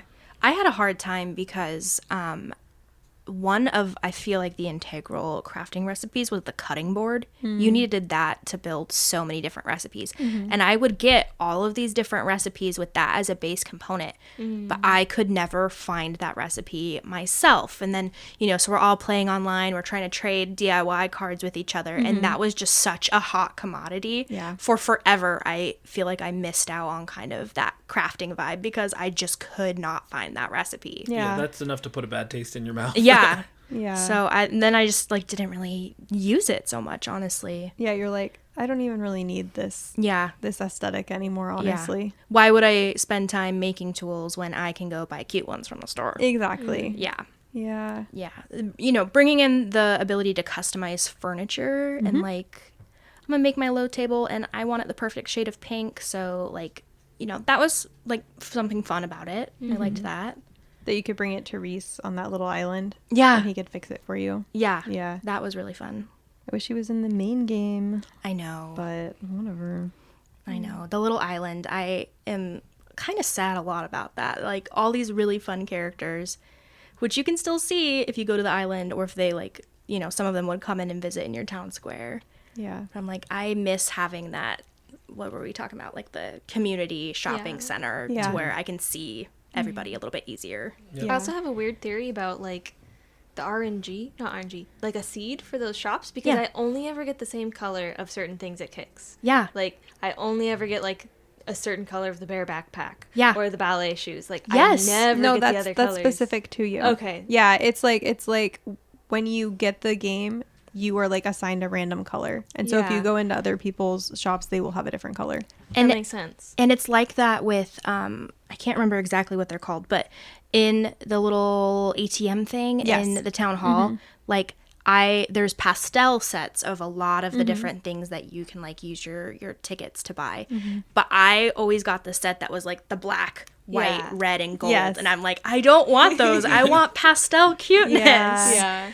And so, like, I guess, you know, you work off of your friends to try to get what you want. But, like, I wish that there was a different kind of mechanic, too, where if I did this or saved this up or maybe this season, something to be able to, like, get those myself. I wonder if those items, can you take them to Reese or Cyrus? Will he fix them? I believe you can take them to him, but you can't use the customization kit. Oh, okay. Because I remember at first people were like, why can't I customize this? But like once he was added, it's like, okay, I can customize this. Okay. So like, with makes that sense. stuff, it's at least okay. Because if you're like playing all by yourself, Yeah. and then you can at least change it eventually. There was an Yeah. update that fixed it. But with the clothes and stuff, like there's no way you can fix it I if it's know. like set to your island. It's like, No. Oh, okay. yeah. I know. Yeah. It was like, I really want all these kimonos, but I can't have them because I'm only ever getting like the purple one. Yeah. Ah. So, Sad. yeah. I also miss. Okay. I don't know why they needed to update this, but like they got rid of all of the NPCs, like the like Chip and I forget honestly some of their names, but like the chameleon guy who eats your bugs after you turn them into him. Yeah. And then like, but they Nat. I updated think them his with name was Nat. yes, Nat, and they like updated them with cute ones, like cute younger versions, and I'm like, wait, why though? Yeah, like add them, sure, Yeah. but like why are we taking them out or replacing? No, they've been here for forever. Yeah. Like these are my friends. Yes. Like, and you took them away from me. Yes. Yeah. And Daisy May instead of Joan. Yeah. I mean, Joan was hideous. Like, And- we can and all old. agree with that. She's like, very old. yeah. yeah, so- she's at least been sending turnips for 60 years. Yeah. So she's at least like 80 at this point. But like, you know, like, I don't know. Just offended my old audience. But yeah, I do miss them. But what I was going to say about that too is, like we were talking about earlier with the amiibo cards and scanning them into the coffee shop phone. I think it's Phyllis that you can scan into the amiibo phone. And she literally says, yeah, this is, since they took me out of the game, this is the only way you can see me. And I was like, oh my gosh, this is so sad. And so then I like wanted to scan in like Wendell and like people like Yeah. that you have no access to otherwise. And it was like very sad for me. Yeah. I do miss the Pelicans a lot. I miss Yeah. the I miss Pelicans. the mail service. But I guess Yeah. maybe younger kids, do they use the mail? I Is could that be why? wrong, but I want to say you can still see Pete in New Horizons. Like he might He might like talk to you if one of the other people on your town's their mailbox is full. Oh, okay. I could be wrong, Okay. but I want to say that's one way you can talk to Pete. I could be totally wrong. I I've could be I've never seen misremembering, him, but maybe no one ever has full mailboxes Yeah. because I'm the only person. So yeah. This might be a hot take, Okay. but the fact that villagers can't just move out on their own, that I'm saying that right now and I know that it's a hot take, but like that, as sad as that was in some cases, or in some cases it's like, yay, get out. But it's just like kind of sad. Like that is kind of like an integral part of the community building of like, okay, well, you're going to go on and do something great and I'm going to miss you. And Yeah. it's just like, yeah, that was a little change that I was like, I can see why they would do that to have more it control would be of all pretty your villagers. traumatizing. Yeah. But just a little extra something, you know? I know. And It'd be make cool if the, it was a switch. You could turn like yeah, natural moving in and out. let them go. Yeah. Yeah. Yeah. Because it's like, if you want to be free, go be free. Yeah. Spread your wings. Fly I don't away. care. They're prisoners. They're staying forever They on have my island. forever. You ain't going nowhere, They're my Lucky. special ones. I have them locked in my basement. I was saying to Don't go James, down there. it would have been nice, like, if you had been playing from the very first game to like try and get the same villager in Yeah. every town. Like that's such a cute like idea, but I just don't have the follow through to actually do it. It'd be much harder in the older games to be able to do it versus now. Oh, yeah. So That would have to be really hard. yeah. Yeah. And like we talked about earlier, make my grumpy villagers grumpy. Yeah, Yeah, agreed. I just want more diversity in their personalities, just in Yeah, general. for sure. Even if you only like if you want to have all the cute normal characters, like you shouldn't have to be having to have the same conversation about how they're pop stars Yeah. every time or whatever, It- you know? it felt Yeah. like there was a lot less conversation options, and like I remember specifically in the GameCube one, but like all the way back then, you could sit there and have conversations with them over and over again and get different stuff to roll. Like, Yeah. and they do little mini games with you and stuff where you could get items from them. And I was really disappointed that wasn't in this. Like, you couldn't get like almost anything to change other than the camper. Whoever was camping maybe had a little bit more options. Yeah. But I don't know. Like for any complaints I have about this game, like they are complaints, but I also put like 500 hours into this Yeah. game. So Yeah. it's not like it's not a bad game. No, not like at I all. got my money's worth like 100 times over. I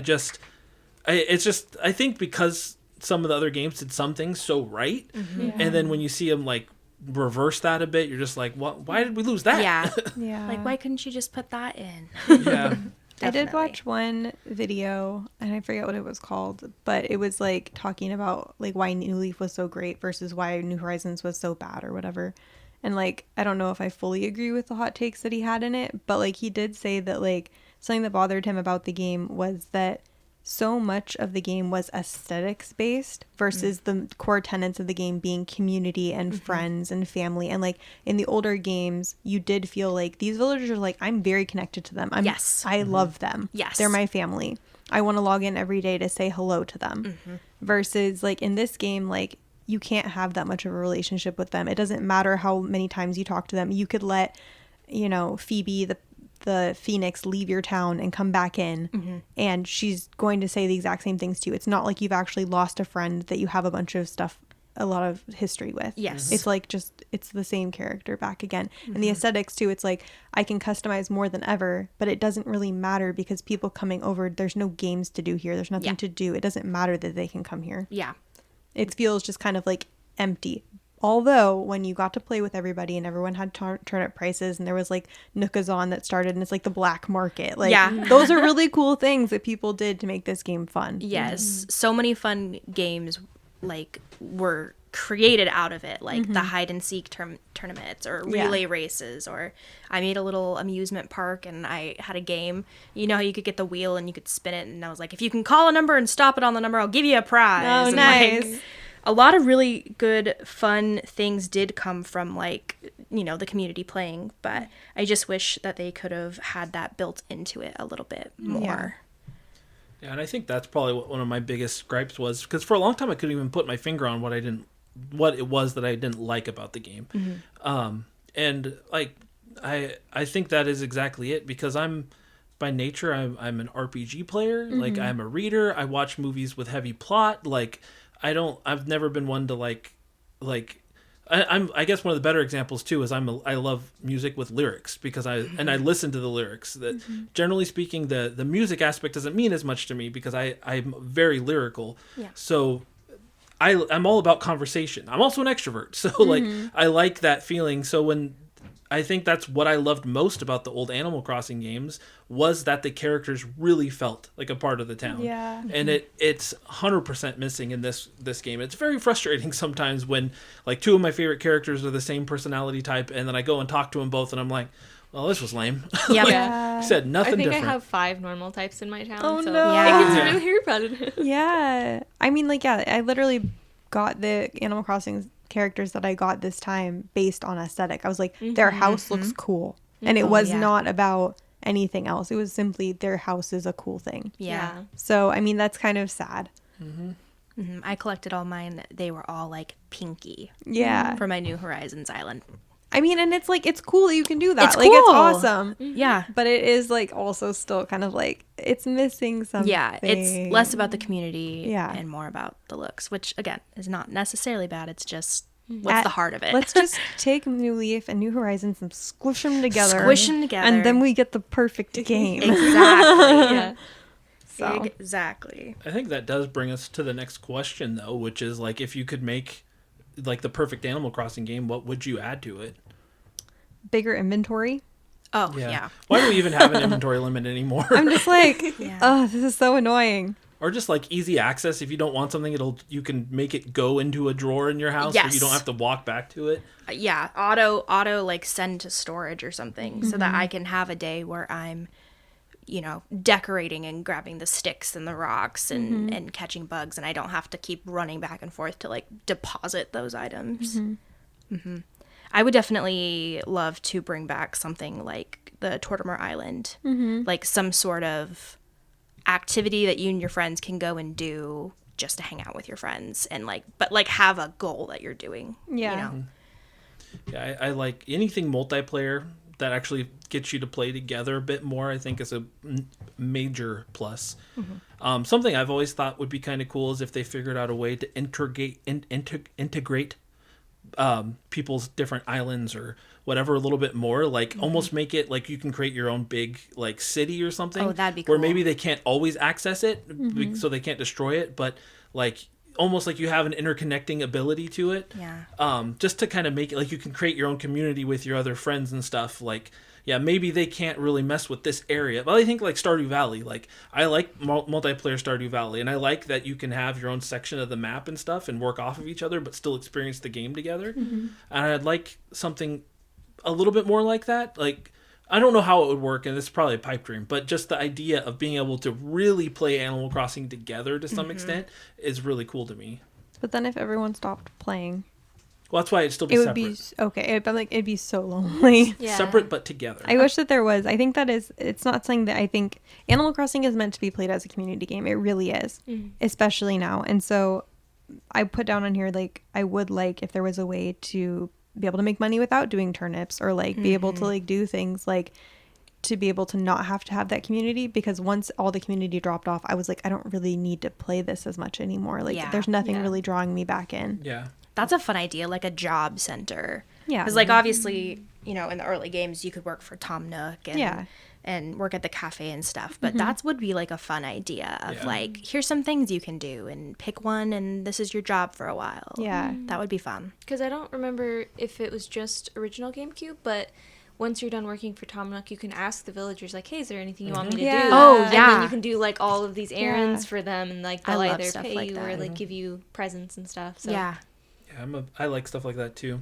Okay. Also, Oh, sorry. like, I know that it's been said that NES games probably won't make a comeback, and that's fine. But I do wish that, like, when you got a TV or a game console or something like they give you in these games, that they made something. Like, it would be fun if you could sit down and watch the TV and watch little snippet episodes of something that they add to the game, or play a little. It doesn't even have to be a massive game, but to put a little game on there that you can put on the TV that kind of keeps you in the world a little bit more. And with things like the Nintendo Switch Online, I don't know anything about game development, but I always wondered why they couldn't integrate, like, being able to play a Super Nintendo game if you have the NSO already right in a game like Animal Crossing. Just like pull that data and integrate it in there, because I would do stuff like that, because to me, I don't know, maybe that's real escapism, but like it's like really cool to like I'm like separated in two worlds now, like I'm really escaping, and like I think that's cool. Like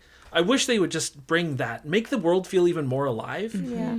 It makes me think about, like, you can get items of TVs in the game, and different, like, styles of the TV will have, like, different programming, you know? So, like, the Apple TV, like, the one that's actually shaped like an apple, would have, like, a teacher, like, program. Maybe he was a weatherman or something. And then, like, the big flat screen would have, like, almost like a, like, Godzilla type thing. Like, I was just all in that because it's just something, like, to add life to it, you know? And different programs play at different times of the day. Like midday, there's like a little like, I don't know, like sitcom, not sitcom, but like a drama. There's like people all around. So different times of day, different things will be on. Is it okay? Am I making this up, or maybe I am? I feel like I watched some video somewhere where there's at some point during the night that there's a scary program or something scary happens. I don't think it's that scary, but I think there's like definitely something that happens with like an alien or something. Okay. Yeah. And I think that was in earlier games where like it, at like a certain time in the middle of the night there would be like an alien on the TV. Yeah. And okay, maybe I'm remembering something crazy. Wasn't there a certain time at night where you could find, he looked like a little boo. Little ghost. Oh, guy. yeah. A little ghosty guy, like out in the trees and stuff. Yeah. And he was like scared. Just that. You'd have to like, I don't remember in the old games, but in the new one you have to find his little, I don't know, little ghost parts. Spirit. And put them back together. Yeah. Wisp, right? And, Yeah. those are like, I do like that. I like that they brought him back, but it's the same every time. Yeah. Which I wish was a I little literally different, avoid but- him. Like I see him and I'm like, I'm gonna avoid him because I don't want to have to like search all over the island for your pieces again. And like it'd be cool if like you got specialized stuff, like you know how like Gulliver or Gullivar, you know, like you get like very specialized stuff, but with Wisp it'd just be like, here's a stupid t-shirt. and you're like, oh yay, Why did I waste my time? it took forever to find it. But even if you could do something like that with Wisp, but with friends, like who can find all of Wisp first, like that's cool. Bring that back. Agreed. But so who is you guys's? We did skip Happy Home Paradise, but we're not going to talk about it. It did come out in 2021. We talked about it earlier though. So yeah. Who is you guys' favorite villager? I have been thinking about this for such a long time, but it's kind of like what we were talking about I had in the original GameCube game, I had Lobo, who's a grumpy blue wolf, and I had Fang, who's a grumpy, like, silverish white wolf, and I love them. And it makes me so happy seeing them again. I also I don't know when she came into play. I have her in New Horizons. Whitney, she's like the light blue wolf. Sounds like you have an aesthetic. I was like, I'm not really I would never classify myself as a wolf person, but I very clearly really like those villagers. Awesome. Goldie, like we talked about, and then I would also throw in Roald, the penguin with the huge old blank eyes. Yeah. He's The penguins so had cute. the best houses because they were always made of ice. Yes. Yeah, I think that's my list of favorites. Okay. On a similar note, on my current island, I have Dobie. He's the old man wolf. I love him. He's just so cute. Yes. Yeah. And I have him in 2 places in the home designer. I made a house for him, and he lives on my island, and he works in the cafe. Oh, I know. All that is one thing on the Paradise, Yeah. Happy Home Paradise.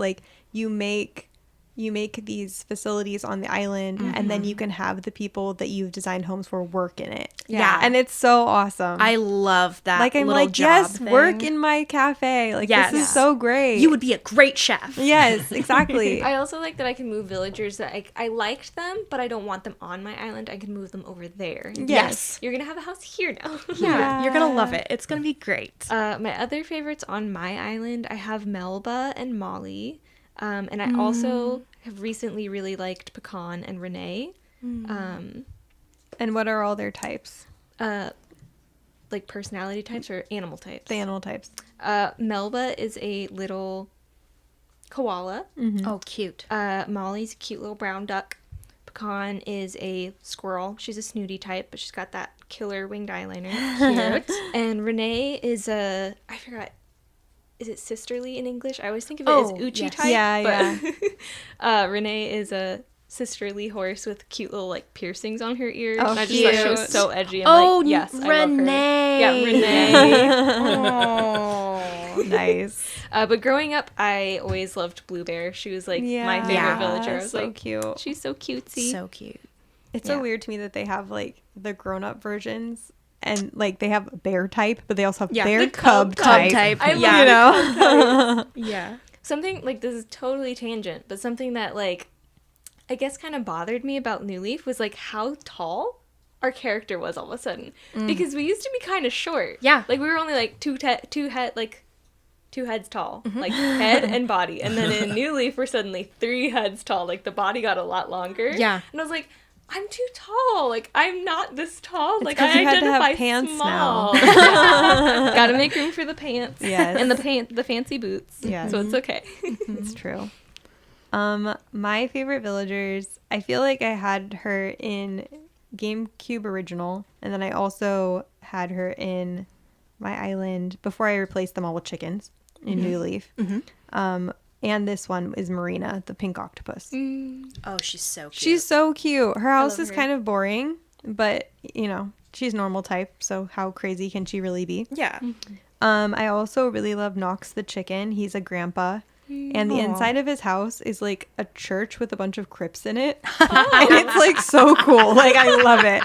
I designed a little graveyard outside of his house to So go along with it. cool. I'm you're the coolest. And then also Sylvana the squirrel. She has a really cool house too. It's always raining cherry blossoms. It's always a little cute. picnic. So yeah, those are my favorites. Crispy. Lucky has Oh, been yeah. one of my favorites since GameCube. I remember when I got him way back when, I was like, he's a dog and he's a mummy? Yeah. He's so cool. Yeah. And I've always liked him. It's always been my goal to try to get him on every game that I've played, but usually I'm very unsuccessful. But I did get him a New Horizons, and he's chill. He doesn't have a ton of personality, but I've always just liked his aesthetic. Yeah. And I love dogs, so I think that was a big plus too, that he was a dog. And my other one since New Leaf has been Eric.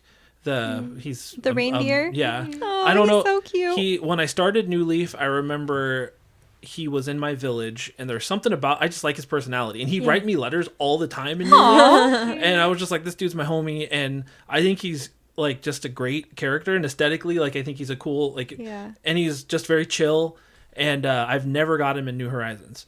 And I mean, I probably could get an amiibo card and just get him, but I think it just makes me mad that he doesn't show up. Yeah. I just want him to show up.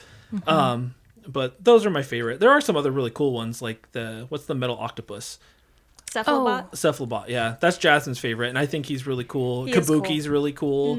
I like a lot of the penguin ones too, but I definitely lean... Oh, Fauna. Fauna's another one of my favorites. I lean towards like the deer and the dogs for some reason. I'm not even like... I love dogs, but I'm not a deer fan. Like, I don't have any affinity towards deers normally, but yeah, those are some of mine.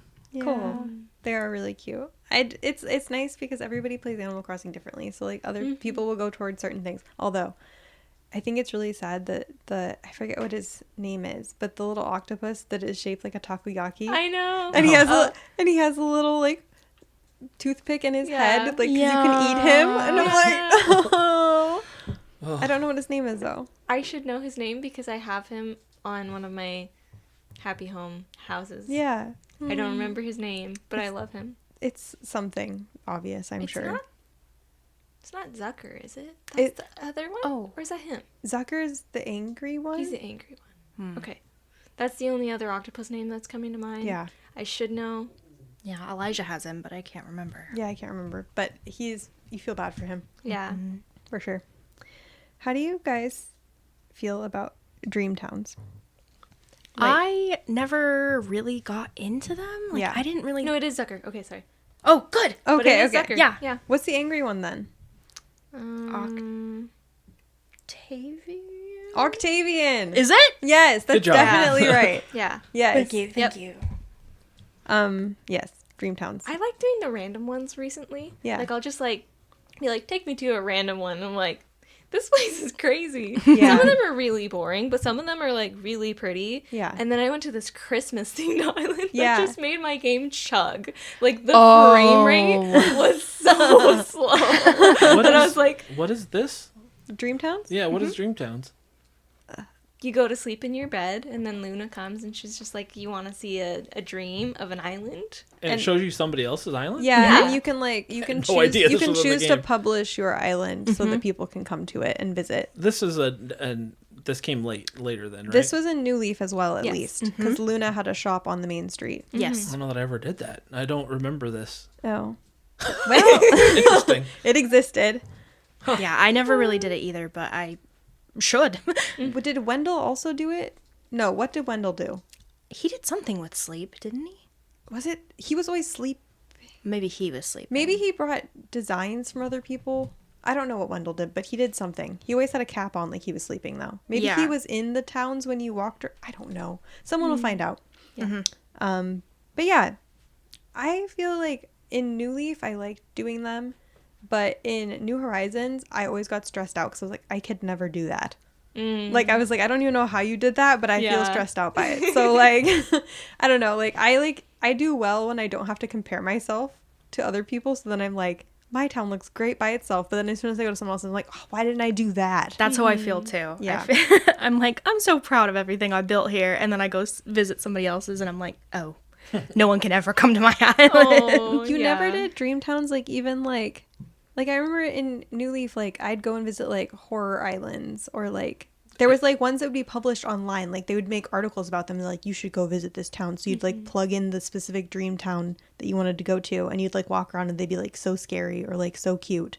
I don't. This doesn't sound familiar at all. Okay. I don't know that I don't. I mean, I kind of. There was this character. They had like a bed that you'd go and lay on. Yeah, Luna. Like, just she was that an square- anteater. I think that sounds familiar, but I don't know that I ever did it. Like, Oh. Well, it exists. and I sure as heck didn't even know it was in New Horizons. I remember now. I can kind of recall that area in New Leaf. Yeah. Huh. Interesting. The more you know. Okay, so bringing it back to Wendell. Yes. He was a wallpaper salesman in a couple games. And in New Leaf and in New Horizons, you could find him in Dreamtowns distributing custom designs from the town residents. Okay, so I like mix those two things up. Okay. But he does have like his little sleepy hat. Yeah. Yeah. He's a little walrus. Yeah. Sleepy boy Wendell. I don't think I've seen him a single time. in New He's real Horizons on cute. the Dream Islands. Oh yeah. Yeah. Maybe not the random ones. Maybe you have to type in the code. I remember him Maybe now one. as the guy in I don't the think I've seen him. old games. either. Yeah. Well, okay. Now we know. Were you guys, this is controversial. Mm-hmm. Were you guys time travelers or non-time travelers? No time traveling. No time travel for me either. Yeah, I would never. No, I didn't though. We did, my brother and I, when we would play on the GameCube, but my parents were wholeheartedly against it. So we would sneak out and do it at night while they were sleeping, and then have to go and set it back. Oh my gosh. And just hope like nobody could ever tell. It was a lot easier in that game to be Yeah. able to change the date. Yes. Yeah. We did one time though, in an attempt to do that, like actually erase the save data for the town. And it was so sad. Oh my gosh. Yeah. So sad. And maybe that's why I don't time travel anymore. Maybe You learned it's your lesson. Maybe, yeah. As James says, time traveling is not a victimless crime. Yeah. Exhibit A. He was very when we had the Animal Crossing group chat on Instagram, it was like whenever people would be like, "Oh, I'm looking at this," and it'd be like an event from like in the future, he'd just be so mad. He's like, "You're not supposed to time travel. It's defeating the whole purpose of ruining the the game. It's meant to be a slow game." I understand that people do it. I mean, I'm not gonna like throw you in jail. Yeah. We did it because we were like, okay, what else is at the shop? Yeah, We no, gotta exactly. buy more things. Exactly. And I think that now at this stage, if time traveling was easier to do, I probably would at this point just to finish my museum because I'm like, like no one else is playing. This doesn't affect anyone anymore. But I think early game, it was hard because it would spoil things. Like people would have stuff on their island that I didn't have. I'm like, how did you get that? And you're like, Yeah. oh, I played through winter already. And you're like, Okay. Rude. yeah. I know Jasmine now playing it more recently. She time travels all Yeah. the time. It's just, but she doesn't care about the aspect of waiting and the real time aspect. No, she just yeah. wants to get done what she wants to get done. I get that. And I think And- that playing by yourself at this point, it doesn't really matter. Exactly. Yeah. Yeah, I think when it's fresh and everybody's playing it together, it's way more fun to not time travel and just kind of experience it Yeah. together. But to each their own. Yeah. And then, the only time I have time traveled in Animal Crossing was in preparation for this episode while playing through New Leaf. Because, I was like, okay, well, I'm the mayor, but I'm like, but I don't have that much time to, see, everything there is to do. And plus, I at least wanted to open, Shampoo. I at least wanted, Yeah. because I did, a brand new file. And I honestly, I feel like even though, it almost showed me, oh, wow, I've time traveled through 3 months and I still don't have the cafe. I don't even know, I know how to open the cafe, but, I was not able to. Probably because I would only do, 2 or 3 things a day. But, trying to remember where I'm going with this. But basically, I feel like it definitely took a lot of the fun out of it. Because, and it got, so tedious to, close, fast forward the time, keep going, just to see, oh, what's new in the store today? What's new in the store today? Oh, I want to fast forward a couple of days so I can wait for the shop to be opened or for the renovation of the Nook shop. So I feel like it helped me see, yeah, I'm glad I never was into time traveling all the time. Because it really does take a lot of, the fun out of it and the peacefulness, because I was stressed out trying to quickly get it done. So James will be so happy to hear that none of you are time travelers. You all win awards from him. Yay! Except for old you, Taya. I know. Old me lived a different life. She was a rebel. Yeah. you've been reformed. You're better now. Thank you. All right, so that brings us to the rankings. Now you guys have to rank your Animal Okay. Crossings in order from least to most favorite. Who do we want to start with? Who wants to start? I say Chris starts. I'm going to start. Go. All right. So kind of like what Hannah said earlier, my 5th and 4th are somewhat interchangeable just because I didn't play them enough. So City Folk is at 5 for me. Though, from what I heard Jessi talking about it, I feel like I'd probably like it more if I gave it another chance. I put Wild World a little ahead of it just because I actually remember playing it. And I do remember having fun with it. I just didn't spend a lot of time with it. And 3rd for me is New Horizons. Because even though it is great and I absolutely had a blast and spent more time in it probably than I did the 2 that I have above it, now that I'm done with it, I don't know that I'll go back to it. Really, I've done I've been doing a little bit of the, what's it called, Happy Home Paradise. I've done some of that with Jasmine, because it is kind of fun, but outside of that, like, I don't have any desire to do anything on my main island. Yeah. But I did truly enjoy the game, though, so it's not, I don't know, it being in third isn't a bad thing.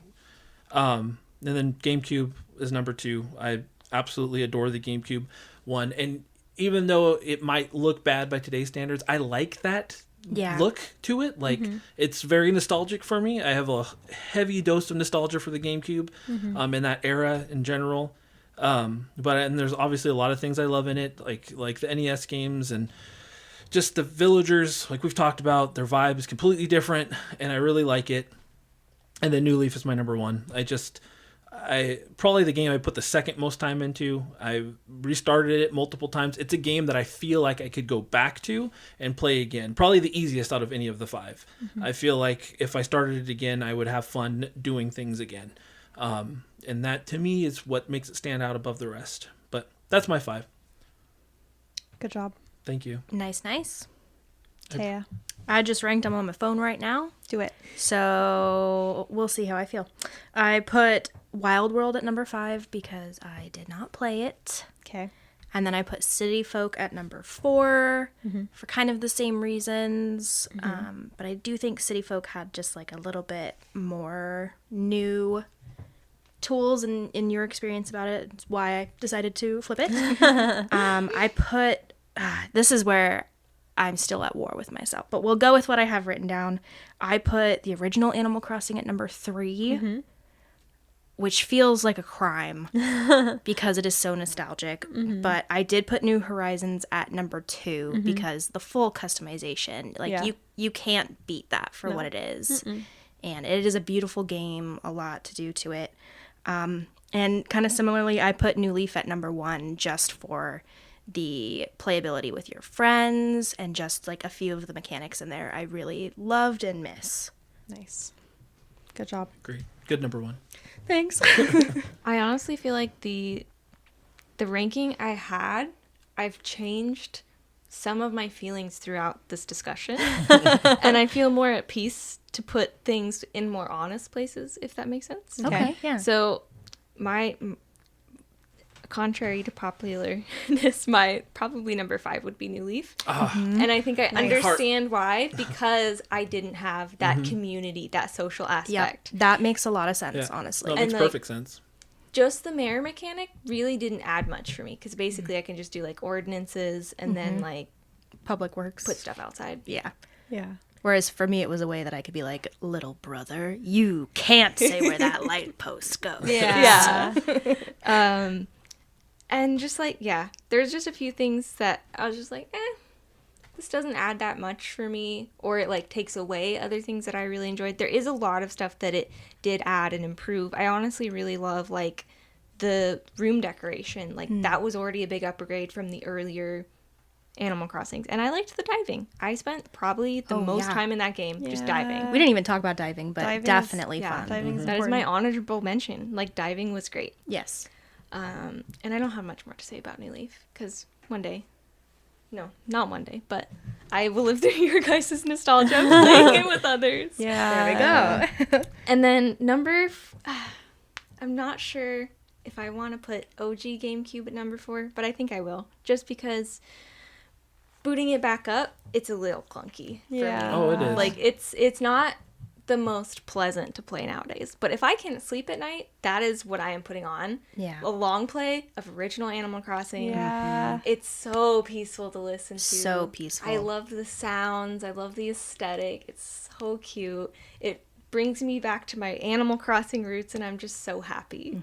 Ooh, really quick to interrupt in the middle of your ranking. Yes. You bring up music, like the music of the of the Animal Crossing. Yeah. From the GameCube. Do you guys remember the cat meow song? Yeah. From replay. I was like, I have to bring up this cat meow song. Like, what is this? But Yes. it's great. I forgot It's what so time of day. good. I want to say it's like 2 p.m. Yeah, it's great.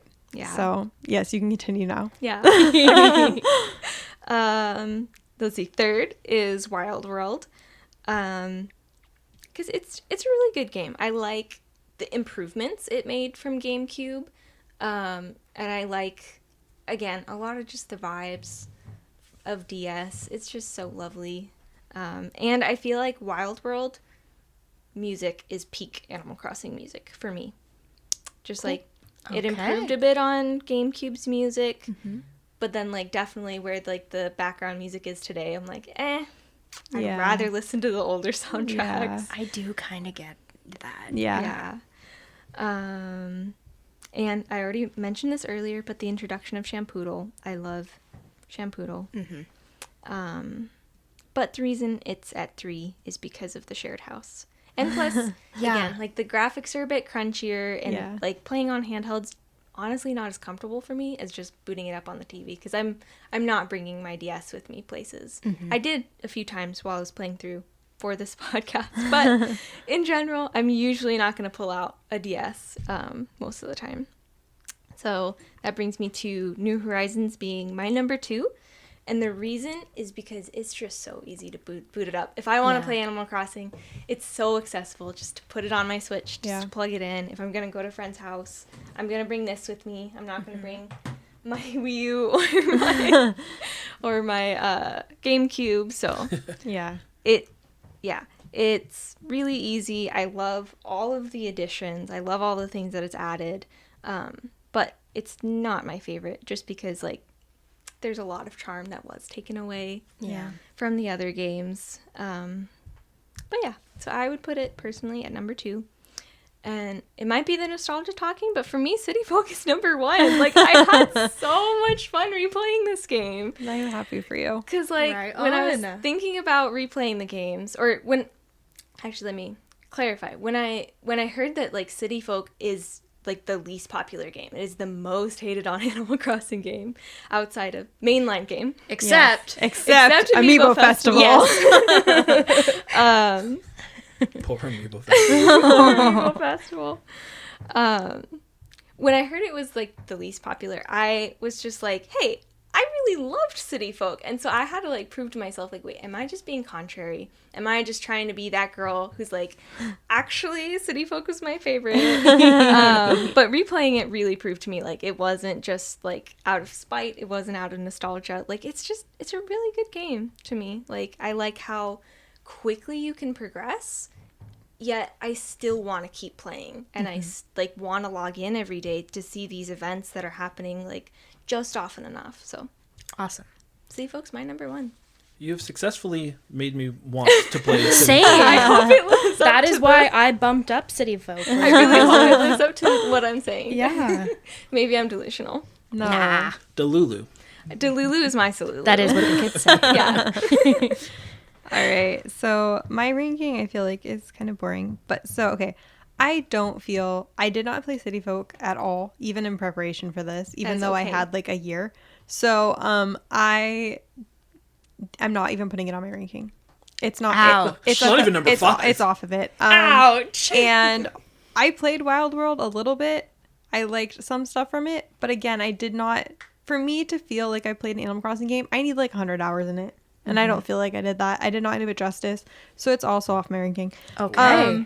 So my number 5 is Amiibo Festival. Yes. we all knew it was coming, right? So this is a great game. We've already talked about all the reasons why I love it, but it is just there. It's the only Animal Crossing rating list that has Amiibo Festival in the top 5. You have the potential to do the funniest thing, and that is to rank it 1 through 5 in your ranking. No, it's not better than all the rest of them, but I think that if you love Animal Crossing, there's no reason for you to hate this game as much as people seem to.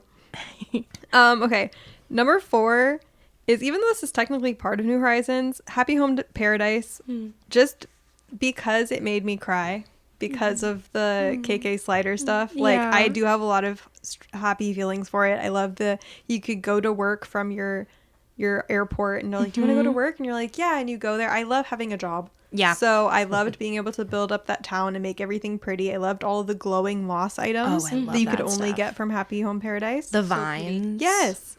The little ladders that would have been extremely helpful to have. Oh my goodness. I still don't even know how to get the ladder pattern or build the ladder. I'll send it to you. Thank you. Because I'm like, I have vines, but where is everybody getting those ladders? I know. They're so cute and they don't take up space the way that like a ramp does. So it's like really helpful. Okay, and then my number 3 is GameCube for all the reasons that everyone else already gave. There's a lot of nostalgia there. It's the first one. The characters are all mean. Love it. New Horizons is my number 2 because, again, of nostalgia. Things have been weird. But I also like what Jessi said about the accessibility. You can just pull it out whenever. I have no problem pulling that game up and putting it on.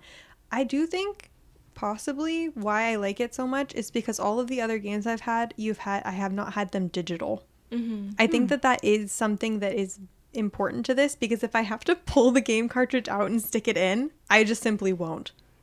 The fact that it is hot take. The fact that it is digital makes it so that I can play it whenever I want. This is a pro physical podcast. So I understand that is a hot take, but I think maybe The hottest take. possibly I still will continue to buy Animal Crossing digitally into the future. And To be fair, at least with Animal Crossing, it's going to sell millions upon millions of copies, so it doesn't matter how you buy it. yeah, it's true. And then my number 1 is New Leaf. Also, probably on nostalgia. There is a lot. I do feel like I made real friends in that game, and I only like Hanna because of New Leaf. yeah, that's And what that's it. That's what I learned from this podcast, and that was shocking. So yeah. I never mentioned this earlier. Did you guys have any favorite songs, like KK songs? Oh, I don't know if you have that off the top of absolutely. your head, but I did. Go. Only Me is my favorite song. I have it in every single place. Also, my town tune was always the Addams Family tune, and so whenever people talk to me, it's like da da da da. I love it. So, yeah. KK Cruisin' Yeah. is always one of my favorites. KK Cruisin' is really good. It's on my list as well. And I usually make my town tune the Final Fantasy VII Victory theme Nice. for a long time now. I always go Sailor Moon as my town tune. Cute. She is the one named Sailor Moon. Let's see. I have on here Forest Life, which I just loved. And then I was talking to Elijah about our favorite songs, and that was the theme for one of them. Which one was it?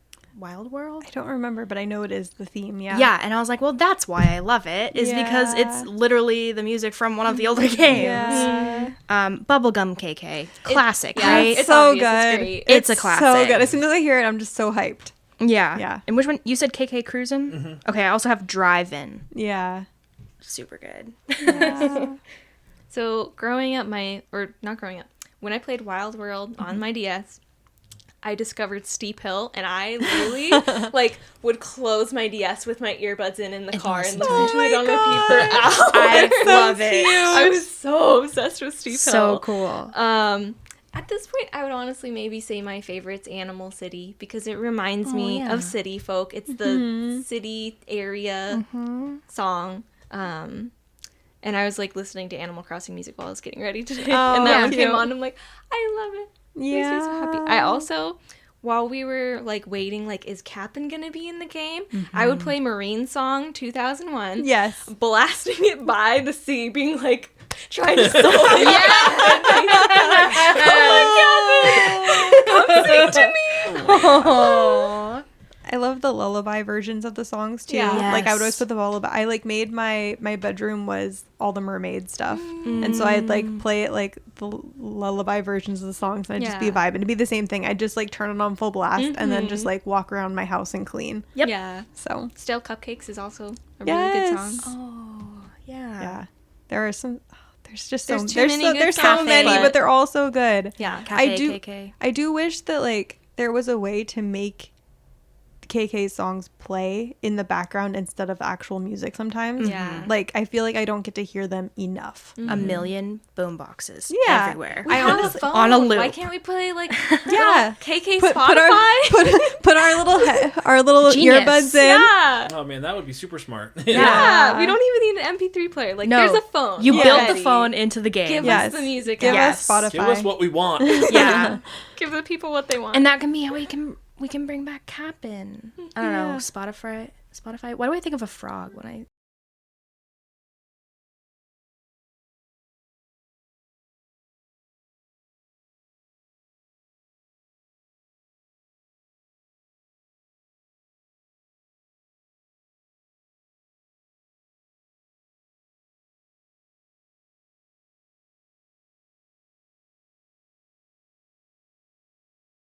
great music, and I just had to bring that up before we are done because we have been talking for how long, Chris? Just shy of 3.5 hours. Oh yeah. No way. Time flies. Time flies when you're having fun. All right, so before we close up, I did have some Discord responses. So what I asked was, what is one of your favorite Animal Crossing memories, and what is one of your favorite villagers? I told them they didn't have to answer both, but if they wanted to answer at least one. So Alex, the Alex Stravaganza said, my favorite memory is the same as a lot of others. I'm sure the phenomenon of everyone playing the same game the same time, and just the sheer amount of time that we all spent playing together. It was magical and a once-in-a-lifetime event. It's true. I meant to ask Rodney what he meant by this, but so you'll have to tell me, Rodney, because you said Tenderfoot Ace. Rodney said Avengers Endgame opening night, and I was thinking about it. I was like, this game came out way after Avengers Endgame, so I'm like, maybe he's saying that's what. Nah, I don't know. Maybe it's like the vibe, like when you saw Avengers Endgame Yeah, opening night. maybe like that's you're what it just was. you're like, wow. Yeah, same type of feeling. I get that makes sense. I could get Community. Yeah. Yep. So then he said, I just like making my little character. Like the me, but I have a place to actually use it. Yeah. And then he said, my favorite characters are KK Slider and this guy. And he sent a picture of the little hamster dude, Rodney, which is his name. Oh, yeah. And then in the picture, Rodney saying, you've made a bigger impact on my life than you'll ever know. And then he tagged me and said, I'm talking about you in this pic. And sent a kissy face. So I don't know if he was just dogging on me or what, but no, I'm just playing. Love you too, Rodney. And then Alex said, as for favorite, so he chimed back in here and said, as for favorite villager, I think Sherb was the goat. Literally. I literally almost missed that. He was a little kooky, laid back, and always has something interesting to say. He was so cute. I don't even remember who that is. I'm I can't so picture sad I him. let him leave. He was like the blue goat, right? Yeah. Yeah. Yeah. Sherb is a cool name. He had to go. Don't get me started talking about my enemy. Is Sherb your enemy? No, the other goat. Oh. The pink girl. What's her name? Did she also have a beard? Yeah. Yeah. Val? That sounds Started with a right. V. Or Velma. Anyways. I don't know. Oh, it might have Probably been Velma. Velma. She's Yeah. getting angry. She's She's standing up. Take the net and just Get out of angry. here.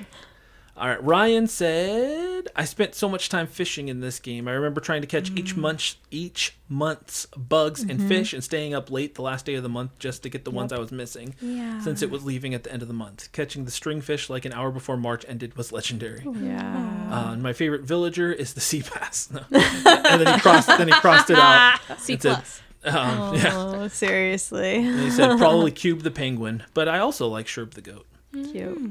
Sure was popular tonight. Yeah, he's a popular boy. He was new to New Horizons, I think, right? Because he was one of the popular new ones. Yeah. Yeah. Like It was Raymond. that little we don't talk hipster. about Raymond. We don't. I was very proud of us for not bringing him up. I don't like that little twerp. He's not welcome in our club. Find a We're not different gonna pay podcast, 10,000. Yeah. Raymond. We're not going to pay 10,000 bells for him. No. Or, excuse me, 10,000 Nook Mile tickets. Oh my for him gosh. on Nookazon. That you have to pull out individually from the ABD. Oh, I don't want my that guy. Goodness. I don't like hipsters. Well, yes, I do. I like some hipsters, I'm sure. If you're a hipster and you're listening to this, I like you. Okay, Jer Bear said, New Horizons, first time playing this series. Road that everyone is on lockdown and you're supposed to be playing Animal Crossing train. I enjoyed the terraforming a lot and gardening. Get them gold and blue roses, felt fancy. Like others, I enjoyed Cube, the penguin, I believe, right? Yeah. And then Joel said, favorite memory, the village in the GameCube Animal Crossing I had with my brother and sisters. We would put a lot of thought and effort into writing funny letters to the villagers so they would show them off to someone else when it was their turn to play. Oh, yeah, I forgot about that. Yeah. Check out this letter I got from so-and-so. And it's like gibberish. Yeah. Yeah. I hated sending letters to villagers. I'm like, you're not really going to read this. I probably put things I shouldn't have put in those letters just to be a jerk. And he said, favorite villager, Tybalt. I don't remember who that is. I don't remember who that is either. Is it a lion? I'll Google. We're Googling Maybe it. I feel like maybe a cow villager. A male cow villager. Like a bull? Yeah, like a bull. It could be a bull. It We'll could be a find lion. We'll out. find out. In just a moment here. While we're looking it up, I'm going to read the last... yeah. Oh, was it? Tiger. Tiger. Oh, yeah. Tiger cute. is not a lion. But Oh, I tried. yeah, but I tried. Those are different animals. Basically the same. Okay, and then Qui-Gon Jimmy is the last response. He said, the 2020 Animal Crossing Awakening was so fun. Also, putting the finishing touches on my basketball arena and bringing back the Sonics and New Horizons still makes me so happy. My favorite villager is all the ones from GameCube. Just all of them? Oh, they were real. I don't trust any of these toxically positive modern villagers.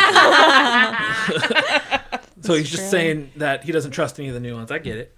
Facts. He said, finally, time stealing is not a victimless crime. As we learned. Yes. All right. Well, thank you, everybody, for chiming in there. Really do appreciate it. And thank you guys for coming on here. Animal Crossing is great. And now I'm going to try City Folk. And what we need to do is have a get-together where we play Nintendo Land, so we can play the Animal Crossing, and then we'll all bring out our 3DSs and play New Leaf and show Jessi why it should be number one. Yes. And if we're already all together and we already have a Wii U out, we should play Amiibo Festival? Question mark? Yay! Let's go. I'm in. Yes. Yeah. I mean, I'd play it. You have all the Amiibos. And I have Amiibo all of Yeah, them. you have I everything. have all of them. And the actual Amiibos, because James collects those. So. Sweet. So we have a party planned. And if you want in, you have to say that Amiibo Festival is your favorite Animal Crossing game. I didn't even say that, so you don't have to say that. No, that's fake. I don't know. That's that fake. might be the entrance That's fake. fee. That's fake. Even if it's a lie, we need to hear those words. Sorry. It's your password to get in. No, but thank you all again for joining. It was nice having you guys in here. It's nice to get to know you both a little bit more, too. It was fun chatting. I hope you guys had fun. Yeah. Thank you, Hannah, for hosting. You're so welcome. You did a good job. Thanks. You can host a podcast now. Hey, if I die, Hey. you can take this. Put that on your resume. Why me?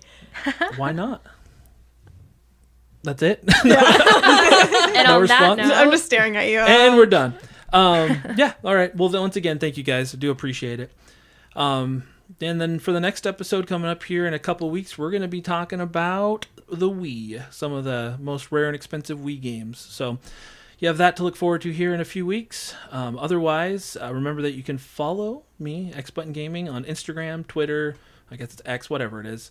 I don't know. I don't post very well at any of them, but I'm on TikTok and everything else too. So follow me there and prepare to be disappointed.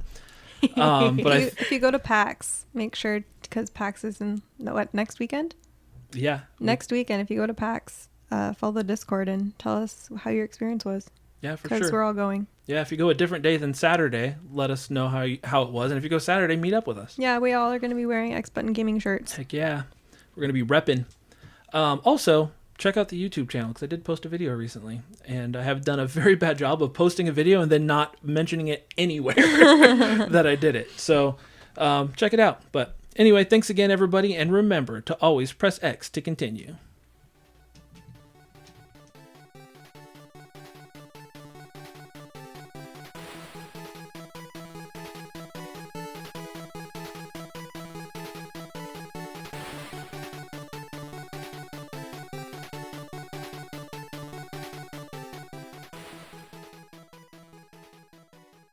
I've got my eye. I've got my eye. I've got my eye on you.